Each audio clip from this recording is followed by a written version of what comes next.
ಪತ್ರಿ sir ಬಂದು stage ಮೇಲೆ class ಹೇಳ್ತಾ ಇದ್ದಾರೆ. ಕ್ಲಾಸ್ ಮಧ್ಯದಲ್ಲಿ ಸಾವು ಅಂದ್ರೆ ಯಾರಿಗ್ ಭಯ ಇಲ್ಲ ಅಂತ ಕೇಳಿದ್ರು ಸರ್. ಸ್ಪೀಚ್ ಮಧ್ಯದಲ್ಲಿ ಏನ್ ಅನ್ನಿಸ್ತೋ ಗೊತ್ತಿಲ್ಲ, ಪಟ್ಟಂತ ಕೈ ಎತ್ತದೆ. ಬಾ ಇಲ್ಲಿ, ಏನಕ್ ನಿನಗ್ ಭಯ ಇಲ್ಲ ಅಂತ ಸ್ಟೇಜ್ ಮೇಲೆ ಕರೆದ್ರು. ಪತ್ರಿ ಸರ್ ಕೆಳಗಡೆ ಇಳಿದ್ ಬಂದ್ರು. ಕೆಳಗಡೆ ಇಳಿದ್ ಬಂದು ಚೇರ್ಗಳೆಲ್ಲ ಹಿಂಗ್ ಎತ್ತರಕ್ ಹಾಕಿರ್ತಾರಲ್ವಾ, ಒಂದ್ರ ಒಂದ್ರು ಆತರ ಇಳಿದ್ ಬಂದವ್ರೆ. ಪತ್ರಿ ಸರ್ ಅದ್ರ ಮೇಲೆ ಕುತ್ಕೊಂಡ್ರು ಹೈಟ್ ಅಲ್ಲಿ. ಒಂದ್ ಸ್ವಲ್ಪ ಹೊತ್ತು ಕುತ್ಕೊಂಡ್ರು. ನಾವು ಜಸ್ಟ್ ಅದನ್ನ ದೂರದಿಂದಲೇ ನೋಡ್ತಾ ಇದ್ವಿ. ಹತ್ರ ಹೋದ್ರೆ ಹೇಗೋ ಗೊತ್ತಿಲ್ಲ, ದೂರದಲ್ಲೇ ನಿಂತ್ಕೊಂಡು ಬಹಳ ಖುಷಿ ಪಡ್ತಾ ಇದ್ವಿ. ಸರ್ ಏಕ್ದಮ್ ಚೇರಿಂದ ಇಳಿದ್ಬಿಟ್ಟು, ಏ ಮೇಡಮ್ ಬಾ ಇಲ್ಲಿ ಅಂದ್ರು. ಸರಿ ಕರಿತಾ ಇದ್ದಾರೆ ಅಂದ್ರೆ ಇನ್ನೂ ಖುಷಿ ಅಲ್ವಾ. ಹತ್ರ ಹೋಗ್ತಿದ್ದಾಗೆ ಅವ್ರ ಎರಡೂ ಕೈ ಹಿಂಗ್ ಕತ್ತಿಗೆ ಹಾಕಿದ್ರು. ಕತ್ತಿಗೆ ಹಾಕಿ ಹಿಸ್ಕೋತರ ಅವ್ರು ಮಾಡಿದ್ರು. ಬಟ್ ಒಳಗಡೆ ನನ್ ಕಣ್ಣು ಪತ್ರಿ ಸರ್ ಕಣ್ಣಿಂದ ಅಲ್ಲಾಡ್ತಾ ಇಲ್ಲ.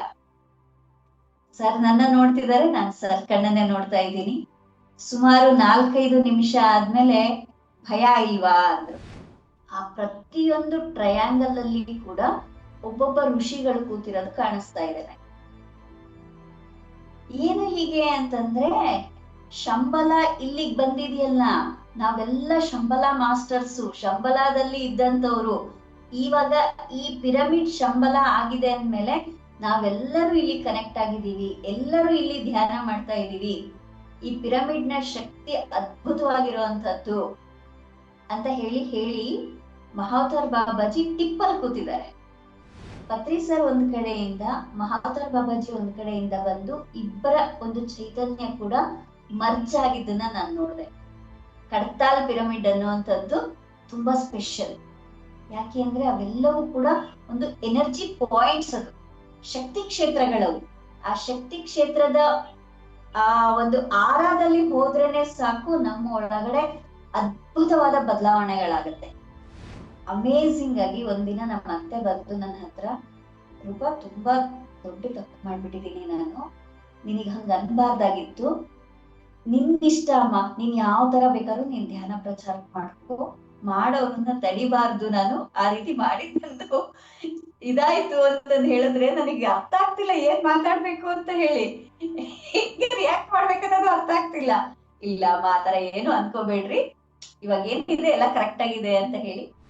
ಒಳಗಡೆಯಿಂದ ಏನ್ ಅನ್ನಿಸ್ತಿತ್ತು, ಪ್ರತಿದಿನ ಧ್ಯಾನಕ್ಕೆ ಕೂತಾಗ ಎಲ್ಲರಿಗೂ ಧ್ಯಾನ ಸಿಗ್ಲಿ ಅನ್ನುವಂತ ಥಾಟ್ ಏನಿದೆ ಅದನ್ನ ರಿಲೀಸ್ ಮಾಡ್ತಿದ್ದೆ.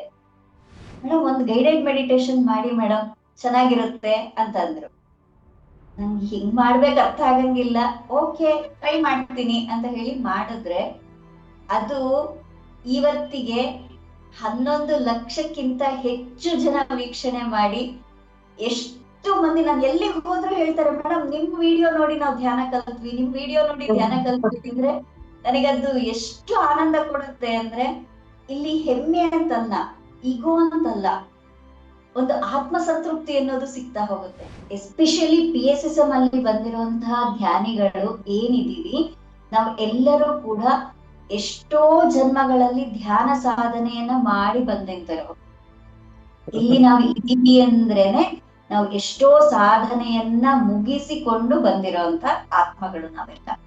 ಹೀಗ್ ಬ್ಯಾಲೆನ್ಸ್ ಮಾಡೋದನ್ನ ಕಲಿತಾ ನಮ್ಮ ವಿಷನ್ಸ್ ಅಲ್ಲಿ ಏನಾಗತ್ತೆ, ನೆಕ್ಸ್ಟ್ ಮೂಮೆಂಟ್ ಆಗಿರ್ಬೋದು, ನೆಕ್ಸ್ಟ್ ನಮ್ಮ ಜೀವನದಲ್ಲಿ ಏನಾಗತ್ತೆ, ನೆಕ್ಸ್ಟ್ ನಮ್ಮ ಹತ್ರದ ಪರಿಸ್ಥಿತಿಗಳು ಏನ್ ಬರುತ್ತೆ ಅನ್ನೋದು ಕೂಡ ನಮ್ಗೆ ಗೋಚರ ಆಗ್ತಾ ಇರತ್ತೆ. ಗೋಚರ ಆಗಿದ್ದನ್ನ ಯಾವ ರೀತಿ ನಾನು ಸ್ವೀಕರಿಸ್ಬೇಕು ಅನ್ನೋದು ಮೇನ್ ಕ್ವೆಶ್ಚನ್ ಆಗುತ್ತೆ. ನನಗ್ ವಿಷನ್ಸ್ ಬರ್ತಾ ಇಲ್ಲ, ನಾನ್ ಧ್ಯಾನ ಸರಿ ಮಾಡ್ತಾ ಇದೀನೋ ಇಲ್ಲೋ ಅನ್ನೋಂತ ಡೌಟ್ ದಯವಿಟ್ಟು ಪಡ್ಬೇಡಿ. ನೀವ್ ಏನ್ ಧ್ಯಾನ ಮಾಡ್ತಿದ್ದೀರೋ ಪರ್ಫೆಕ್ಟ್ ಆಗಿರತ್ತೆ. ಅದೇನ್ ಕಾಣಿಸ್ಲಿ ಬಿಡ್ಲಿ ಅದು ನಮಗ್ ಸಂಬಂಧ ಇಲ್ಲ. ಆ ಮೆಟ್ಟಿಲುಗಳನ್ನ ದಾಟಿ ಮುಂದೆ ಹೋಗ್ತಿದೀವಿ, ಆ ಮೆಟ್ಲೆ ಧ್ಯಾನ ಅಲ್ಲ. ಇದನ್ನ ನಾವು ಹೇಗೆ ನಮ್ಮನ್ನ ನಾವು ಬದಲಾಯಿಸ್ಕೋಬೇಕು, ಯಾವ್ಯಾವ ಹಂತದಲ್ಲಿ ಯಾವ್ಯಾವ ಮುಖಾಂತರ ನಾವು ನಮ್ಮನ್ನ ನಾವು ನೋಡ್ಕೋಬೇಕು ಅನ್ನೋಂತಹ ಶಂಬಲ ನಾವೇ ಆಗ್ಬೇಕು ಅನ್ನೋಂತಹ ಗ್ರೇಟ್ ಮೆಸೇಜ್ ಇರುವಂತಹ ಅದ್ಭುತವಾದ ಪುಸ್ತಕ ಅಂತಾನೆ ನಾನು ಹೇಳ್ತೀನಿ.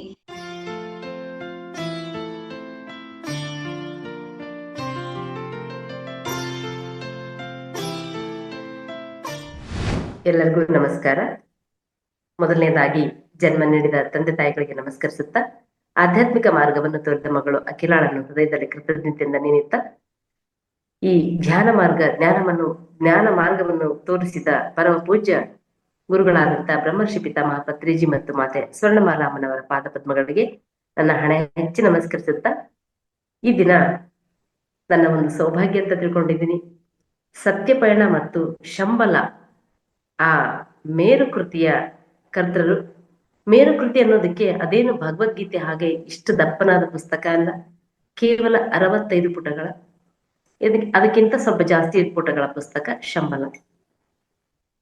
ಈ 2 ಪುಸ್ತಕಗಳನ್ನ ಮೇಡಮ್ ಅವರು ಸ್ವತಃ ಅನುಭವಿಸಿ ಭೃಗು ಮಹರ್ಷಿ ಮತ್ತೆ ಅತ್ರಿ ಮಹರ್ಷಿಗಳ ಚಾನಲಿಂಗ್ ಮೆಸೇಜ್ ಅನ್ನ ಪಡೆದಂತ ಮಹಾನ್ ಕರ್ತೃ ನಮ್ಮ ಪಿರಮಿಡ್ ಮಾಸ್ಟರ್ ಚಿಕ್ಕನಾಯಕನಹಳ್ಳಿಯ ರೂಪಾ ವೆಂಕಟೇಶ್ ಮೇಡಮ್ ಅವ್ರಿಗೆ ಈ ದಿನ ಈ ವೇದಿಕೆ PMC ಬಾಗಲಕೋಟೆ ವೇದಿಕೆಗೆ ಅವ್ರನ್ನ ಆತ್ಮೀಯವಾಗಿ ಆಹ್ವಾನಿಸೋಣ. ಹಾಗೆ ದಿವ್ಯ ಅವಕಾಶ ಒದಗಿಸಿದಂತ PMC ಬಾಗಲಕೋಟೆ ನಿರ್ಮಾತೃಗಳು ಮತ್ತು ನಿರ್ವಾಹಕರಿಗೆ ನನ್ನ ಹೃದಯಪೂರ್ವಕ ನಮಸ್ಕಾರಗಳು. Welcome madam. ನಮಸ್ತೆ. ಎಸ್, ನನ್ನ ಸೌಭಾಗ್ಯ, ನನ್ನ ಅದೃಷ್ಟ ಅಂತ ಕರಿತೀನಿ. ನನಗೆ 2012 ಆ ಒಂದು ಸತ್ಯಪಯಣ ಪುಸ್ತಕ ನನ್ನನ್ನ ಎಷ್ಟು ಇನ್ಸ್ಪೈರ್ ಮಾಡ್ತು ಅಂದ್ರೆ, ಕೊನೆಗೆ ನಾನೇ ಅದಕ್ಕೆ ಪಬ್ಲಿಷರ್ ಆಗುವಷ್ಟು ನನ್ನನ್ನ ಇನ್ಸ್ಪೈರ್ ಮಾಡ್ಬಿಡ್ತು. ಸತ್ಯಪಯಣದ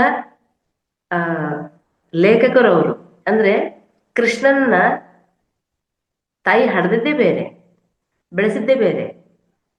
ಹಡೆದವ್ರಿಗಿಂತ ಪಡೆದವ್ರ ಮೇಲೆ ಅಂತಾರಲ್ಲ, ಹಾಗೆ ಆ ಪುಸ್ತಕ ನನ್ನದೇ ಪುಸ್ತಕ ಅನ್ನೋ ತರ ಅದನ್ನ ಅಷ್ಟು ಪ್ರೀತಿಸಿದೆ, ಅಷ್ಟು ಪ್ರಚಾರ ಮಾಡಿದೆ.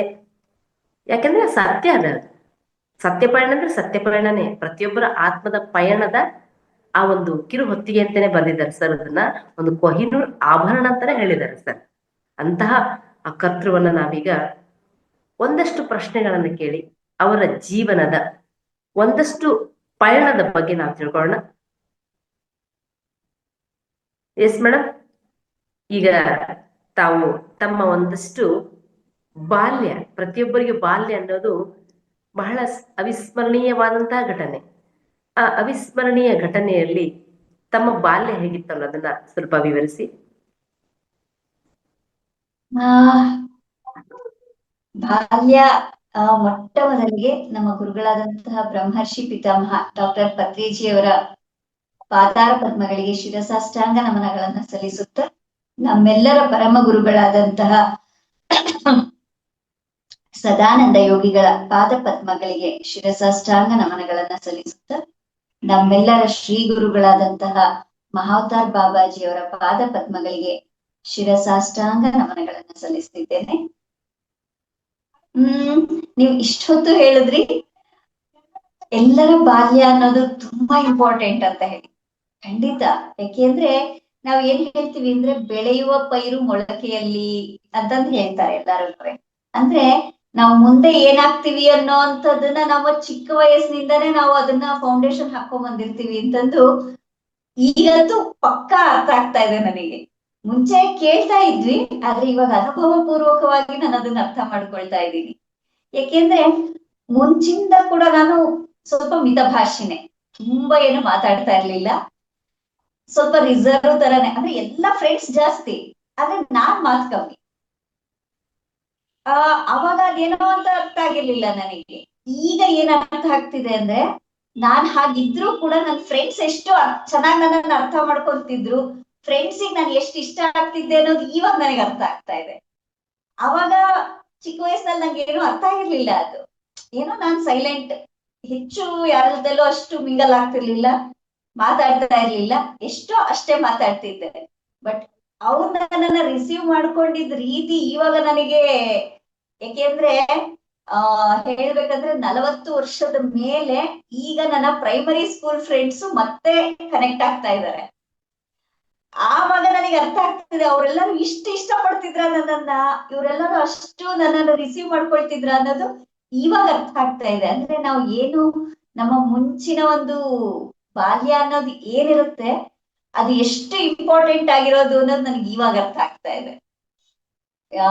ವಂಡರ್ಫುಲ್ ಚೈಲ್ಡ್ಹುಡ್ ಅನ್ನೋಂಥದ್ದು ಎಲ್ಲರಿಗೂ ಅದ್ಭುತವಾಗಿ ಇರುತ್ತೆ. ಅದ್ರ ನೆನಪುಗಳು ಕೂಡ ಅಷ್ಟೇ ಇಂಪಾರ್ಟೆಂಟ್. ನಾವು ಒಂದೊಂದು ಎಲ್ಲಾ ವಿಷಯನೂ ಜ್ಞಾಪಕ ಇರೋದಿಲ್ಲ, ಆದ್ರೆ ಕೆಲವು ಇಂಪಾರ್ಟೆಂಟ್ ಮಾತ್ರ ನಮ್ಮ ಜೀವನ ಪೂರ್ತಿ ನಾವು ಮರೆಯೋದಿಕ್ ಸಾಧ್ಯ ಇಲ್ಲ. ಹಾಗೆ ಬಹಳಷ್ಟು ನೆನಪುಗಳಿದೆ. ಮುದ್ದಿನ ತಂಗಿಯಾಗಿ, ಮುದ್ದಿನ ಮಗಳಾಗಿ ಬಹಳಷ್ಟು ನನ್ನ ಬಾಲ್ಯದ ದಿನಗಳನ್ನ ಕಳೆದೆ. ಹೇಳದ್ನಲ್ಲ, ಎಷ್ಟು ಅಂದ್ರೆ ತುಂಬಾ ಲಿಮಿಟೆಡ್ ಆಗಿ ಮಾತಾಡ್ತಾ ಇದ್ದಂಥವಳು. ಇನ್ನೂ ಒಂದ್ ಹೇಳ್ಬೇಕಂದ್ರೆ ನಂಗೆ ಒಂದ್ ಇವಾಗ ಖುಷಿ ಆಗತ್ತೆ ಅಂದ್ರೆ, ಒಂದು ದಿನನೂ ನಮ್ ತಂದೆ ತಾಯಿ ಹತ್ರ ಒಂದು ಹೊಡೆತ ತಿಂದಿಲ್ಲ, ಒಂದು ದಿನನೂ ಟೀಚರ್ಸ್ ಕೈಯಲ್ಲಿ ಬೈಸ್ಕೊಂಡಿಲ್ಲ. ಇದುವರೆಗೂ ನನಗೆ ಒಂದು ದಿನನೂ ಬೈಸ್ಕೊಂಡಿದ್ ಜ್ಞಾಪಕ ಕೂಡ ಇಲ್ಲ ನನಗೆ. ಹಾಗೆ ನನ್ ಬಾಲ್ಯ ತುಂಬಾ ಚೆನ್ನಾಗಿತ್ತು. Super madam. ಯಾಕಂದ್ರೆ ಬೆಳೆಯುವ ಸಿರಿ ಮೊಳಕೆಯಲ್ಲಿ ಅಂತ ಹೇಳಿದ್ರಲ್ಲ, ಅಂದ್ರೆ ಮುಂದೆ ಇಂಥ ಮಹಾನ್ ಮಾಸ್ಟರ್ ಆಗಿ ತಯಾರಾಗ್ಬೇಕು. ಯಾಕಂದ್ರೆ ನೀವು ಆ ಒಂದು ಆತ್ಮಸ್ಥಿತಿಯಲ್ಲೇ ಬಂದ್ಬಿಟ್ರಿ, ಅದಕ್ಕಾಗಿ ನಿಮ್ ಒಳಗಡೆ ನೀವ್ ಇರ್ತಾ ಇದ್ರಿ. ಹಾಗಾಗಿ ನಿಮ್ಗೆ ಆ ಮಾತಾಡೋದಾಗಿರ್ಬೋದು, ಬೇರೆ ಚೇಷ್ಟೆಗಳಾಗಿರ್ಬೋದು, ಯಾವುದೇ ಮಾಮೂಲಾಗಿ ಹೆಣ್ಮಕ್ಳು ಹೇಳ್ಬೇಕಂದ್ರೆ ಬಹಳಷ್ಟು ಆ ಒಂದು ಸಂಸ್ಕಾರ, ಆ ಒಂದು ಸಂಸ್ಕಾರದಿಂದ ಬಂದಂತ ಒಂದು ಫ್ಯಾಮಿಲಿ ಆಗಿರೋದ್ರಿಂದ ಅದು ಅಚ್ಚುಕಟ್ಟಾಗಿ ನಿಭಾಯಿಸಿದ್ರಿ ಅದನ್ನ. ಈಗ 40 ವರ್ಷದ ನಂತರ ನಿಮ್ಮ ಪ್ರೈಮರಿ ಫ್ರೆಂಡ್ಸ್ ನಿಮ್ಮನ್ನ ಭೇಟಿಯಾದಾಗ ಅವ್ರು ನಿಮ್ಮನ್ನ ನೋಡ್ತಕ್ಕಂಥ ರೀತಿ, ಯಾವ ರೀತಿ ನಿಮ್ಮನ್ನ ನೆನ್ಪಿಟ್ಕೊಂಡಾರ ಅನ್ನೋದು ನಿಜಕ್ಕೂ ಬಹಳ ಶ್ಲಾಘನೀಯ ಮೇಡಮ್. ಸಣ್ಣ ಹುಡುಗರಿದ್ದಾಗ ಬರೀ ಜಗಳಾಡೋದು, ಕಿತ್ತಾಡೋದು, ಅದ್ರಲ್ಲಿ ಕೆಲವು ಹೆಣ್ಮಕ್ಳು ಆತರ ಏನ್ ಮಾಡಂಗಿಲ್ಲ. ಬಟ್ ಗಂಡು ಹುಡುಗರು ಮಾತ್ರ ವಿಚಿತ್ರವಾಗಿ ಜಗಳ ಆಡಿದ್ರೆ ನೆನ್ಪಿರ್ತಾರೆ, ಫೈಟಿಂಗ್ ಆಡಿದ್ರೆ, ಜಗಳ ಆಡಿದ್ರೆ, ಕಿತ್ತಾಡಿದ್ರೆ ನೆನ್ಪಿರುತ್ತೆ. ಹೆಣ್ಮಕ್ಳಿಗೆ ಏನಂದ್ರೆ ಒಂದು ಇವತ್ತಿನ ಮಕ್ಕಳಲ್ಲಿ ಹೆಣ್ಣಾಗ್ಲಿ ಗಂಡಾಗ್ಲಿ ಆ ಫ್ರೆಂಡ್ಶಿಪ್ ಅನ್ನೋದು ಕಾಣ್ತಾ ಇಲ್ಲ ಮೇಡಮ್. ಹೌದು, ಆ ಫ್ರೆಂಡ್ಶಿಪ್ ಅನ್ನೋದೇ ಮಾಯ ಹೋಗ್ಬಿಟ್ಟಿದೆ. ಯಾರೋ ಒಬ್ರಿಗೆ ಒಬ್ರು ಕ್ಲೋಸ್ ಫ್ರೆಂಡ್ ಇರಲ್ಲ ಅವ್ರಿಗೆ, ಎಲ್ಲರ ಹತ್ರ ಕಿತ್ತಾಡೋದು, ಜಗಳಾಡ್ಕೊಳ್ಳೋದು ಮಾಡ್ತಿರ್ತಾರೆ. ಬಟ್ ನಿಜಕ್ಕೂ ನಾವು ಆ ಒಂದು 40-50 ವರ್ಷಗಳ ಹಿಂದಿನ ಒಂದು ಬಾಲ್ಯ ಇದೆಯಲ್ಲ, ಅವಿಸ್ಮರಣೀಯ ನಿಜವಾಗಿಯೂ. Okay, thank you madam. ಹಾಗೆ ನಿಮ್ಮ ಜೀವನದಲ್ಲಿ ಧ್ಯಾನ ಯಾರಿಂದ ಪ್ರವೇಶ ಆಯ್ತು, ಹೇಗೆ, ಮತ್ತೆ ಆ ಧ್ಯಾನಕ್ಕೆ ಬಂದಂತ ಈ ನಮ್ಮ PSSM ಅಲ್ಲಿ ಬಂದವರು ಬಹಳಷ್ಟು ಜನ ಒಂದು ಅನಾರೋಗ್ಯ ಆಗಿರ್ಬೋದು, ಸಮಸ್ಯೆ ಆಗಿರ್ಬೋದು, ಇನ್ ಬೇರೆ ದಾರಿ ಇಲ್ಲ ಅನ್ನೋ ಸಮಯದೊಳಗಡೆ ಬಂದಿರ್ತಾರೆ. ತಮ್ಗೆ ಯಾವ ಸಂದರ್ಭದಲ್ಲಿ ಧ್ಯಾನ ಪರಿಚಯ ಆಯ್ತು? ಇದನ್ನಂತೂ ನಾನು ತುಂಬಾನೇ ಹೇಳಲಿಕ್ಕೆ ಇಷ್ಟಪಡ್ತೀನಿ. ಏಕೆಂದ್ರೆ ಹೆಂಗೆ ನಾನು ಚಿಕ್ಕ ವಯಸ್ಸಿನಲ್ಲಿ ತುಂಬಾ ಮಿತಭಾಷಿಯಾಗಿದ್ನೋ, ನಮ್ಮ ತಂದೆಯ ಒಡನಾಟ ತುಂಬಾ ಇರ್ತಿತ್ತು ನನಗೆ. ನಮ್ಮ ತಂದೆ ಹೇಗೆ ಅಂತಂದ್ರೆ, ಎಲ್ಲಿ ಪ್ರವಚನಗಳು ನಡೀಲಿ, ಎಲ್ಲಿ ಸಂಗೀತ ಕಾರ್ಯಕ್ರಮಗಳು ನಡೀಲಿ, ಎಲ್ಲಿ ನೃತ್ಯ ಕಾರ್ಯಕ್ರಮಗಳು ನಡೆದ್ರು ಕೂಡ ಇಡೀ ಫ್ಯಾಮಿಲಿನ ಕರ್ಕೊಂಡು ಹೋಗ್ತಾ ಇದ್ರು. ಅವ್ರಿಗೆ ತುಂಬಾ ಆಸಕ್ತಿ ಅಂತದ್ರೊಳಗೆಲ್ಲ. ಹಾಗಾಗಿ ಅವ್ರು ನಮ್ಮನ್ನೆಲ್ಲ ಚಿಕ್ಕ ಚಿಕ್ಕ ಮಕ್ಳಿದ್ದಾಗ್ಲಿಂದನೂ ಅಂತ ಸಂಗೀತ ಕಚೇರಿಗಳಿಗಾಗ್ಲಿ, ಪ್ರವಚನಗಳಿಗಾಗ್ಲಿ ಕರ್ಕೊಂಡು ಹೋಗ್ತಾ ಇದ್ದಿದ್ದು. ಆವಾಗಿಂದ ನಮ್ಮ ಕಿವಿ ಮೇಲೆ ಬೀಳ್ತಾ ಬೀಳ್ತಾ ಬೀಳ್ತಾ ಸ್ವಲ್ಪ ಅದ್ರ ಒಂದು ಫೌಂಡೇಶನ್ ಚೆನ್ನಾಗಿ ಬಿಲ್ಡಪ್ ಆಗಿತ್ತು ಅಂತ ನನಗನ್ಸತ್ತೆ. ಅದ ಹಾಗೆ ಬೆಳೆದ್ ಬಂದಿದ್ದು ಒಳಗಡೆ ಯಾವುದೋ ಒಂದು ಮೂಲೆನಲ್ಲಿ ಆಧ್ಯಾತ್ಮಿಕತೆ ಅನ್ನೋ ಅಂದ್ರೆ ಏನು, ಅದನ್ನ ತಿಳ್ಕೋಬೇಕು, ಅದ್ರಲ್ಲಿ ಏನೋ ಇದೆ ಅನ್ನುವಂತಹ ಒಂದು ಬೀಜ ಆವಾಗ್ಲೇ ನನಗೆ ಬಿದ್ದಿತ್ತು. ನನಗೆ ಜ್ಞಾಪಕ ಇರೋ ಹಾಗೆ 7ನೇ ಕ್ಲಾಸ್ ರಜದಲ್ಲಿ ನನ್ನನ್ನ SSY ಕ್ಲಾಸಿಗೆ ಹಾಕಿದ್ರು. ಸಿದ್ಧಿ ಸಮಾಧಿ ಯೋಗದ ಒಂದು ಕ್ಯಾಂಪಿಗೆ ಹಾಕಿದಾಗ ಅಲ್ಲಿ ತುಂಬಾ ನನಗೆ ದೊಡ್ಡ ಟರ್ನಿಂಗ್ ಪಾಯಿಂಟ್ ಅಂತಾನೆ ಅನ್ನಿಸ್ತು. ಆವಾಗ ನನಗೆ ಧ್ಯಾನದ ಪರಿಚಯ ಆಯ್ತು ಅಲ್ಲಿ. ಆದ್ರೆ ಅದು ನಡೆದಿದ್ದು ಒಂದು 10 ದಿನದ ಕಾರ್ಯಕ್ರಮ ಅಷ್ಟೇನೆಯ. ಆ 10 ದಿನದಲ್ಲಿ ಧ್ಯಾನ ಅಂದ್ರೆ ಏನು ಅಂತ ಅರ್ಥ ಆಯ್ತು, ಬಟ್ ಅದನ್ನೇನ್ ನಾನು ಪ್ರಾಕ್ಟೀಸ್ ಮಾಡ್ಲಿಲ್ಲ. ಅದಾಗಿದ್ ಸ್ವಲ್ಪ ದಿನಕ್ಕೆ ವಿವೇಕಾನಂದ ರಾಕಿಗೆ ಕರ್ಕೊಂಡು ಹೋಗಿದ್ರು. ಕನ್ಯಾಕುಮಾರಿಯಲ್ಲಿರುವಂತಹ ವಿವೇಕಾನಂದ ರಾಕಿಗೆ ನಮ್ ತಂದೆಯವರು ಕರ್ಕೊಂಡು ಹೋದ್ರೆ ಅಲ್ಲಿ ಕಂಪ್ಲೀಟ್ ಧ್ಯಾನ ಸ್ಥಳ ಆಗ್ಬಿಟ್ಟಿದೀನಿ. ಏಕೆಂದ್ರೆ ಸ್ವಲ್ಪ ಪರಿಚಯ ಇತ್ತಲ್ಲ, SSY ಪರಿಚಯ ಇತ್ತಲ್ಲ, ಅವಾಗಿನ್ನ ಜಸ್ಟ್ 16-17 ವರ್ಷದ ಹುಡುಗಿ ಆವಾಗ ನಾನು ಅಲ್ಲಿ ಕೂತ್ರೆ ಅರ್ಧ ಗಂಟೆ ಆದ್ರೂ ನನಗೆ ಎದಳಕ್ ಆಗ್ತಾ ಇಲ್ಲ. ನಮ್ ತಂದೆ 4 ಸತಿ ಎಬ್ಬರಿಸಿದಾರೆ, ಎದಳಮ್ಮ ಹೋಗೋಣ ಅಂತಂದ್ ಲಾಸ್ಟಿಗೆ ಅರ್ಧ ಗಂಟೆ ಆಯ್ತು, ರೂಪ ಎದ್ದೇಳು ಸಾಕಿದ್ನ ಅಂತಂದ ಮೇಲೆ ಹೊರಗಡೆ ಬಂದಿದ್ದು. ಬಟ್ ಅವಾಗ ಧ್ಯಾನ ಅಂದ್ರೆ ಇದೆ, ಇಷ್ಟು ಡೀಪ್ ಆಗಿ ಮಾಡ್ಬೇಕು, ಇಷ್ಟು ಚೆನ್ನಾಗಿರುತ್ತೆ ಅನ್ನೋದು ಏನು ಗೊತ್ತಿಲ್ಲ ನನಗೆ ಅವಾಗ. ಏನೋ ಕಣ್ಮುಚ್ಕೊಂಡು ಅಲ್ಪ ಸ್ವಲ್ಪ ತಿಳ್ಕೊಂಡಿದ್ದನ್ನ ಜಸ್ಟ್ ಫಾಲೋ ಮಾಡಿದೆ. ಅಷ್ಟು ಡೀಪ್ ಸ್ಟೇಟಿಗೆ ಅದು ನನ್ನನ್ನ ಕರ್ಕೊಂಡು ಹೋಗಿತ್ತು. ಬಹಳ ಅದ್ಭುತವಾದ ಅನುಭವ ಅನ್ನಿಸ್ತು ಅವಾಗ. ಅದಾದ್ಮೇಲೆ ಮತ್ತೆ ಅದ್ರ ಬಗ್ಗೆ ನನಗೇನು ಕನೆಕ್ಟಿವಿಟಿನೇ ಇರ್ಲಿಲ್ಲ. ನೆಕ್ಸ್ಟ್ ಧ್ಯಾನ ಅಂದ್ರೆ ಏನು ಅಂತಾನೂ ಅರ್ಥ ಆಗಿರ್ಲಿಲ್ಲ. ಬಟ್ ನಮ್ಮ ಅತ್ತೆಯವರು ಮದ್ವೆ ಎಲ್ಲ ಆಯ್ತು, ಮಕ್ಳಾಯ್ತು, ಸಂಸಾರದ ಜಂಜಾಟದಲ್ಲಿ ಹೀಗೆ ಇದ್ಬಿಟ್ಟೆ. ನನಗೆ ಯಾವ ದೇವಸ್ಥಾನಕ್ಕೆ ಹೋದ್ರು ನಾನು ಕೇಳ್ಕೊಳ್ತಾ ಇದ್ದಿದ್ದೊಂದೇ, ನನ್ನ ಮನಸ್ಸನ್ನ ನನಗೆ ಗೆಲ್ಲೋದಿಕ್ಕೆ ಶಕ್ತಿ ಕೊಡಿ. ನನ್ಗಿನ್ನೇನು ಕೇಳ್ಕೊಳಕ್ ಬರ್ತಿರ್ಲಿಲ್ಲ. ನನ್ ಮನಸ್ಸನ್ನ ಗೆಲ್ಬೇಕು, ನನ್ ಮನಸ್ಸನ್ನ ಗೆಲ್ಬೇಕು. ಅದ್ ಏನಕ್ಕೆ ಕೇಳ್ಕೊಳ್ತಿದ್ದೆ ಅನ್ನೋದು ಗೊತ್ತಿಲ್ಲ ನನಗೆ. ಬಟ್ ಯಾವ ದೇವಸ್ಥಾನಕ್ಕೆ ಹೋದ್ರು ಇದೇ ಬರ್ತಿತ್ತು ನನಗೆ, ನನ್ ಮನಸ್ಸನ್ನ ಗೆಲ್ಲುವಂತ ಶಕ್ತಿ ನನಗ್ ಬೇಕು ಅಂತ ಹೇಳಿ. ಆ ಆ ಕೋರಿಕೆ ನಿಜವಾಗ್ಲೂ ಯೂನಿವರ್ಸಿಗೆ ತಲುಪಿದೆ ಅನ್ಸುತ್ತೆ. ನಾನ್ ಸ್ವಲ್ಪ ಮದ್ವೆ ಆಗಿ ನನ್ ಮಗಳಾದ್ಮೇಲೆ ನಮ್ಮ ಅತ್ತೆಯವರು ಬ್ರಹ್ಮಕುಮಾರಿಸಿಗೆ ಹೋಗೋದಿಕ್ಕೆ ಶುರು ಮಾಡಿದ್ರು. ಅದು ಕೂಡ ನನ್ನ ಒತ್ತಾಯದ ಮೇಲೆನೆ. ತುಂಬಾ ಫೋರ್ಸ್ ಮಾಡಿದೆ ಅವ್ರನ್ನ. ಅದ್ ಮನೆ ಪಕ್ಕದಲ್ಲೇ ಇದೆ, ಯಾಕೆ ನೀವು ಹೋಗೋದಿಲ್ಲ, ಹೋಗ್ರಿ ಹೋಗ್ರಿ ಅಂತಂದ್ ಹೇಳಿದ್ರೆ ಮೊಮ್ಮಗಳನ್ನ ಕರ್ಕೊಂಡು ನಾನು ಹೋಗ್ತೀನಿ ಅಂತಂದ್ ಹೇಳಿ ಹೋಗ್ಬಿಡೋರ್ ನಮ್ಮತ್ತೆ. ಅವನ್ ಸ್ವಲ್ಪ ದೂರ ಆ ಕಡೆ ಮನೆ ಹತ್ರದಲ್ಲೇ ಇದ್ದಿದ್ದು. ನಾನ್ ಒಳಗಡೆ ಹೋದ್ಮೇಲೆ ಅವಳನ್ನ ಕರ್ಕೊಂಡು ವಾಕಿಂಗ್ ಹೋಗಿ ವಾಪಸ್ ಬರೋರು, ನಾ ಹೋಗಿದ್ದೆ ಅಂತ ಹೇಳೋರು. ನನಗದ್ ಗೊತ್ತಿಲ್ಲ. ಸರಿ, ನಾನ್ ಸುಮ್ನೆನೆ ಇದ್ದೆ. ಸ್ವಲ್ಪ ದಿನ ಆದ್ಮೇಲೆ ಅಮ್ಮ ಏನ್ ಹೇಳ್ತಾರೆ ನಿಮಗೆ ಅಂತಂದ್ರೆ ಅವಾಗ ಹೇಳಿದ್ರು, ನಾನು ಹೋಗ್ತಾ ಇಲ್ಲ ಅಲ್ಲಿಗೆ ಅಂತಂದು. ಯಾಕೆ ಹೋಗ್ತಾ ಇಲ್ಲ, ಚೆನ್ನಾಗಿರುತ್ತೆ, ಹೋಗ್ರಿ ಹೋಗ್ರಿ ಅಂತ ಮತ್ತೆ ಫೋರ್ಸ್ ಶುರು ಮಾಡಿದೆ. ನನ್ ಕಾಟ ತಡಿಲಾರ್ದೆ ಅವ್ರು ಹೋಗೋದಕ್ ಶುರು ಮಾಡಿದ್ರು. ಅವ್ರಿಗೆ ಹೋಗಿದ್ದೆ ಎಷ್ಟು ಹಿಡಿಸ್ಬಿಡ್ತು ಅಂದ್ರೆ ಬಹಳ ಖುಷಿ ಆಗಕ್ ಶುರು ಮಾಡಿದ್ರು. ಅಲ್ಲಿಂದ ಏನೇನ್ ಅಲ್ಲಿ ಹೇಳ್ತಾರೋ ದಿನಾ ರಾತ್ರಿ ಬಂದು ನನ್ನ ಹತ್ರ ಹೇಳೋರು, ಅದನ್ನ ಶೇರ್ ಮಾಡ್ಕೊಳ್ಳೋರು. ರೂಪ ಹಿಂಗ್ ಹೇಳಿದ್ರು, ಇವತ್ತು ಹಿಂಗ್ ಹೇಳಿದ್ರು. ನನಗೂ ತುಂಬಾ ಇಂಟ್ರೆಸ್ಟ್ ಅನ್ನಿಸ್ತಾ ಇತ್ತು, ಎಲ್ಲ ಕೇಳ್ತಾ ಇದ್ದೆ. ಅಮ್ಮ ಇದ್ರೊಳಗೆ ಇನ್ನೂ ಹೆಂಗ್ ಒಳಗಡೆ ಇಳಿತಾರೆ, ನಾನು ಬರ್ಬಹುದಾ, ಬಾ ಅದಕ್ಕೇನಂತೆ ಅಂತ. ಬಟ್ ರೆಗ್ಯುಲರ್ ಆಗಿ ನನಗೆ ಹೋಗಕ್ ಆಗ್ತಿರ್ಲಿಲ್ಲ. ಫಂಕ್ಷನ್ಸ್ ಇದ್ದಾಗ ಅಂತ ಟೈಮಲ್ಲೆಲ್ಲ ನಾನು ಹೋಗೋದಕ್ಕೆ ಪ್ರಾರಂಭ ಮಾಡಿದೆ. ಅಲ್ಲಿಂದ ನನಗೆ ಮತ್ತೆ ಧ್ಯಾನದ ಒಂದು ಲಿಂಕ್ ಸಿಗ್ತಾ ಹೋಯ್ತು. ಹಾಗೆ ಲಿಂಕ್ ಸಿಕ್ಕದ್ಮೇಲೆ ಸ್ವಲ್ಪ ದಿನ ನಾನು ಅಲ್ಲಿ ರೆಗ್ಯುಲರ್ ಆಗಿ ಹೋಗ್ದಿದ್ರು ಅದನ್ನ ಮನೆಯಲ್ಲೇ ಪ್ರಾಕ್ಟೀಸ್ ಮಾಡೋದಾಗ್ಲಿ, ಆ ಕಡೆ ಮನಸ್ಸು ನನಗೆ ತುಂಬಾ ಸೆಳೀತಾ ಇತ್ತು. ಅಲ್ಲಿ ಏನೋ ಇದೆ, ನಾನ್ ತಿಳ್ಕೊಳ್ಳೋಂಥದ್ದು ಏನೋ ಇದೆ, ಇನ್ನೂ ಏನೋ ಕಲಿಯೋದಿದೆ. ದಿನ ಅವ್ರನ್ನ ಕೇಳ್ತಿದ್ದೆ ನಮ್ಮ ಅತ್ತೆನ, ಇವತ್ತೇನ್ ಹೇಳಿದ್ರು, ಇವತ್ತೇನ್ ಹೇಳಿದ್ರು, ಇವತ್ತೇನ್ ಹೇಳಿದ್ರು ಅಂತ ಹೇಳಿ. ಸರಿ, ಹೀಗೆ ನಡೆದ್ ಬರ್ತಾ ಇದ್ದೆ. ಆ ನಮ್ಮ ನಾದ್ನಿಯವರು ಒಂದ್ಸಾರಿ ರಜಕ್ ಬಂದ್ರು.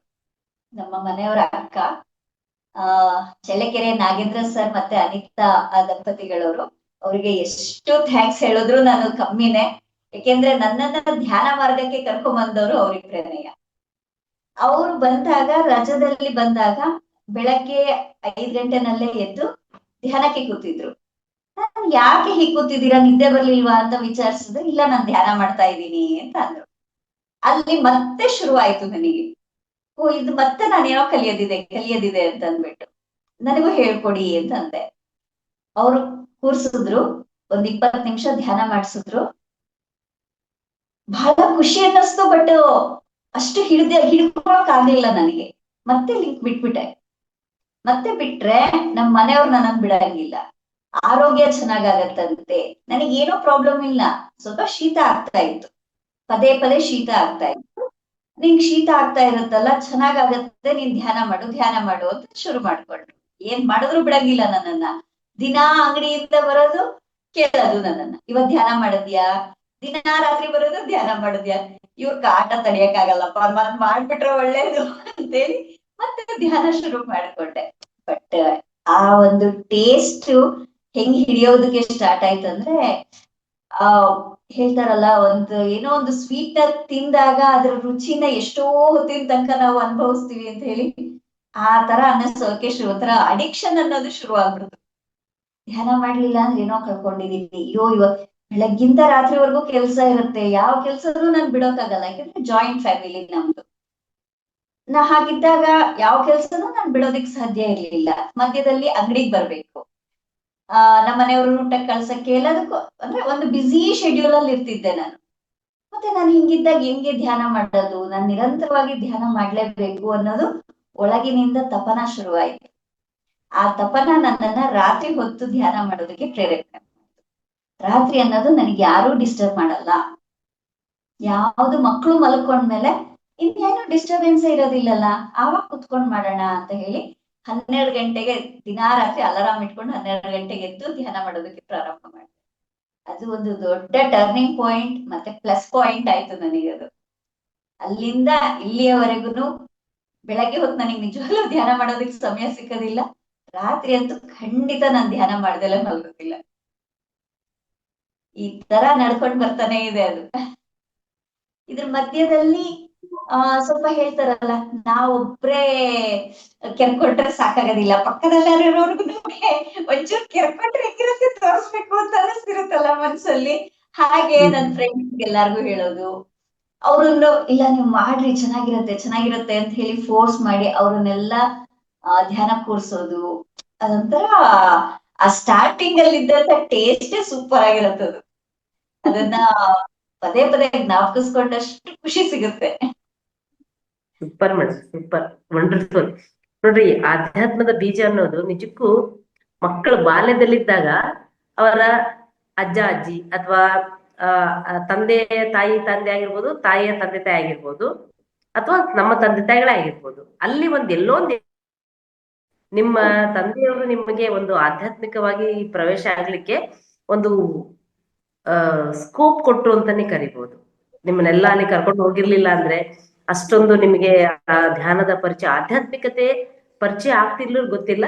ಬಟ್ ನಿಮ್ಮ ತಂದೆಯವರು ನಿಮಗೆ ಒಂದು ಇನ್ಸ್ಪೈರ್ ಆದ್ರು ಮತ್ತು ನಿಮ್ಗೆ ಆ ಮಾರ್ಗಕ್ಕೆ ಕೈ ಹಿಡಿದು ಕರ್ಕೊಂಡು ಬಂದ್ಬಿಟ್ರು ಅಂತಾನೆ ಹೇಳ್ಬೋದು. Super. Yes, thank you madam. ಹಾಗೆ ಈಗ ಅಲ್ಲಿಂದ ಧ್ಯಾನದ ಆರಂಭ ಶುರು ಆಯ್ತು. SSY ಹೋದ್ರಿ, ಬ್ರಹ್ಮಕುಮಾರೀಸ್ ಹೋದ್ರಿ, ಸ್ವಾಮಿ ವಿವೇಕಾನಂದ ರಾಕ್ಸ್ ಹೋದ್ರಿ. ಅಲ್ಲಿ ನಿಮ್ಗೆ ಆಧ್ಯಾತ್ಮದ ಆ ಒಂದು ಸೆಳೆತ ಅನ್ನೋದು ಶುರುವಾಯ್ತು. ಅಲ್ಲಿಂದ ಮುಂದೆ ನಮ್ಮ PSSMಗೆ ಎಲ್ಲಿ ಹೋದ್ರು ಕೂಡ ಕನೆಕ್ಟ್ ಆಗೋದು ನಮ್ಮ PSSM. PSSMಗೆ ಬಂದ ಮೇಲೆ ಕೆಲವು ಧ್ಯಾನ ಕಾರ್ಯಕ್ರಮಕ್ಕೆ ಹೋಗಿರ್ತೀವಿ. ಅಲ್ಲಿ ಪತ್ರಿಜಿಯವರ ಒಂದು ಕೊಳಲಿನ ನಾದ ಇದ್ದೇ ಇರುತ್ತೆ.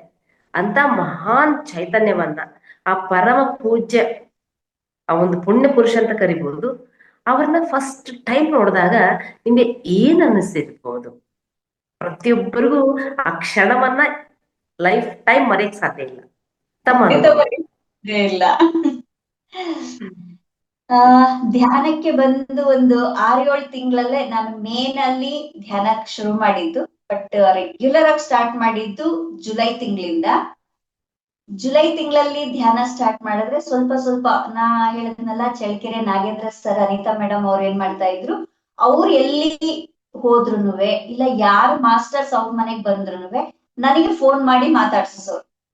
ಅಲ್ಲಿಂದ ಫೋನ್ ಮಾಡಿ, ನೋಡಮ್ಮ ಮಾತಾಡು, ಇಂಥವ್ರು ಬಂದಿದ್ದಾರೆ ಅಂತ ಹೇಳಿ ನನಗೆ ತುಂಬಾ ಆ ಕನೆಕ್ಟಿವಿಟಿನ ಅವರಿಬ್ರು ನನಗೆ ತಂದ್ಕೊಟ್ಟಿದ್ದು ನಿಜವಾಗ್ಲೂ ಎಷ್ಟು ಥ್ಯಾಂಕ್ಸ್ ಹೇಳಿದ್ರು ಸಾಕಾಗೋದಿಲ್ಲ ಅಂತ ನಾನು ಅವಾಗಲೇ ಹೇಳಿದೆ ನಿಮಗೆ.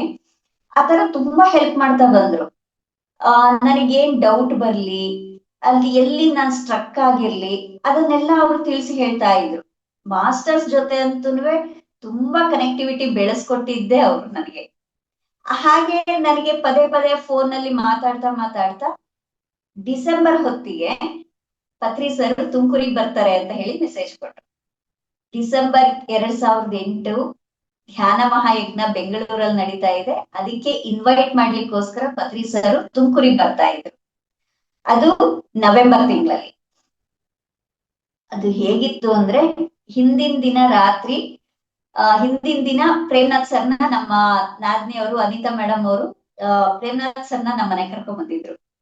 ನೈಟ್ ಫುಲ್ ನಮ್ಮ ಇಡೀ ಫ್ಯಾಮಿಲಿ, ಜಾಯಿಂಟ್ ಫ್ಯಾಮಿಲಿ ಅಂತ ನಾನು ಅವಾಗಲೇ ಹೇಳಿದೆ, ನಮ್ಮ ಮೈದನ, ನಮ್ಮ ನಾದ್ನಿ, ನನ್ನ ವಾರ್ಗಿತ್ತಿ, ಮಕ್ಕಳು, ನಮ್ಮ ಎಲ್ಲರೂ, ನಮ್ಮ ಮನೆಯವರು ಪ್ರತಿಯೊಬ್ರು ಪ್ರೇಮ್ನಾಥ್ ಸರ್ ಜೊತೆನಲ್ಲಿ 10 ಗಂಟೆಯಿಂದ, ರಾತ್ರಿ 10 ಗಂಟೆಯಿಂದ ಬೆಳಗ್ಗಿನ ಜಾವ 6 ಗಂಟೆವರೆಗೂ ತುಂಬಾ ಎಂಜಾಯ್ ಮಾಡಿದೀವಿ. ಎಷ್ಟು ಖುಷಿ ಪಟ್ಟಿದೀವಿ, ಎಷ್ಟು ಧ್ಯಾನ ಮಾಡಿದೀವಿ, ಎಷ್ಟು ವಿಚಾರಗಳನ್ನ ತಿಳ್ಕೊಂಡ್ವಿ, ಬಹಳಷ್ಟು ಮಾತಾಡಿದ್ವಿ. ಸರ್ ಟಿಫನ್ ಮಾಡಿ ಹೊರಟೋದ್ರು ಪ್ರೇಮ್ನಾಥ್ ಸರ್. ಅವತ್ತಿನ ದಿನ ಸಾಯಂಕಾಲನೇ ಪತ್ರಿ ಸರ್ ತುಮಕೂರಿಗೆ ಬರೋರಿದ್ದಾರೆ. ನಮ್ಗೆ ಎರಡೆರಡು ಒಳ್ಳೆ ಡಬಲ್ ಧಮಾಕ ತರ ಸಿಗ್ಬಿಡ್ತು ಅದು. ಹಿಂದಿನ ದಿನ Premnath sir guidance, next day Patri sir ದರ್ಶನ. ಹೇಗಿತ್ತು ಒಳಗಡೆ ಅಂದ್ರೆ, ಎಲ್ಲೋ ಯಾವಾಗ್ಲೋ ಏನೋ ಕಳ್ಕೊಂಡಿದ್ದನ್ನ ಸಿಕ್ಕರೆ ನಾವು ಎಷ್ಟು ಖುಷಿ ಪಡ್ತೀವಿ. ನಾವು ಅದನ್ನ ಎಕ್ಸ್ಪೆಕ್ಟ್ ಕೂಡ ಮಾಡಿರೋದಿಲ್ಲ ಅದು ಸಿಗುತ್ತೆ ಅಂತ ಅಂದ್ಬಿಟ್ಟು. ಅದು ಸಿಕ್ಕದಾಗ ನಮ್ಗೆ ಹೆಂಗಿರುತ್ತೆ, ಸಖತ್ ಥ್ರಿಲ್ಲಿಂಗ್ ಆಗಿರುತ್ತಲ್ವಾ. ಹಾಗೆ ಪತ್ರಿ ಸರ್ನ ನಾನ್ ನೋಡಕ್ ಹೋಗ್ತಿದೀನಿ ಅಂದ್ರೆ ಒಳಗಡೆಯಿಂದ ಅದ ಹೇಳಿಕ್ ಬರೋದಿಲ್ಲ, ಅಷ್ಟು ಆನಂದ, ಅಷ್ಟು ಒಳಗಡೆ ಎಮೋಷನ್ಸ್. ಏನ್ ಆಗ್ತಿದೆ ಅಂತ ನನಗೆ ಅರ್ಥ ಆಗಂಗಿಲ್ಲ, ಬಟ್ ಏನೋ ಆಗ್ತಿದೆ. ಏನಾಗ್ತಿದೆ ಅರ್ಥ ಆಗಂಗಿಲ್ಲ. ಸುಮ್ಮನೆ ಎಷ್ಟು ಯಾರ್ ಮಾತಾಡ್ಸಿದ್ರು ಮಾತಾಡ್ತಿಲ್ಲ ಅವತ್ತು, ಸೈಲೆಂಟ್ ಆಗಿ ಕೂತ್ಬಿಟ್ಟೆ.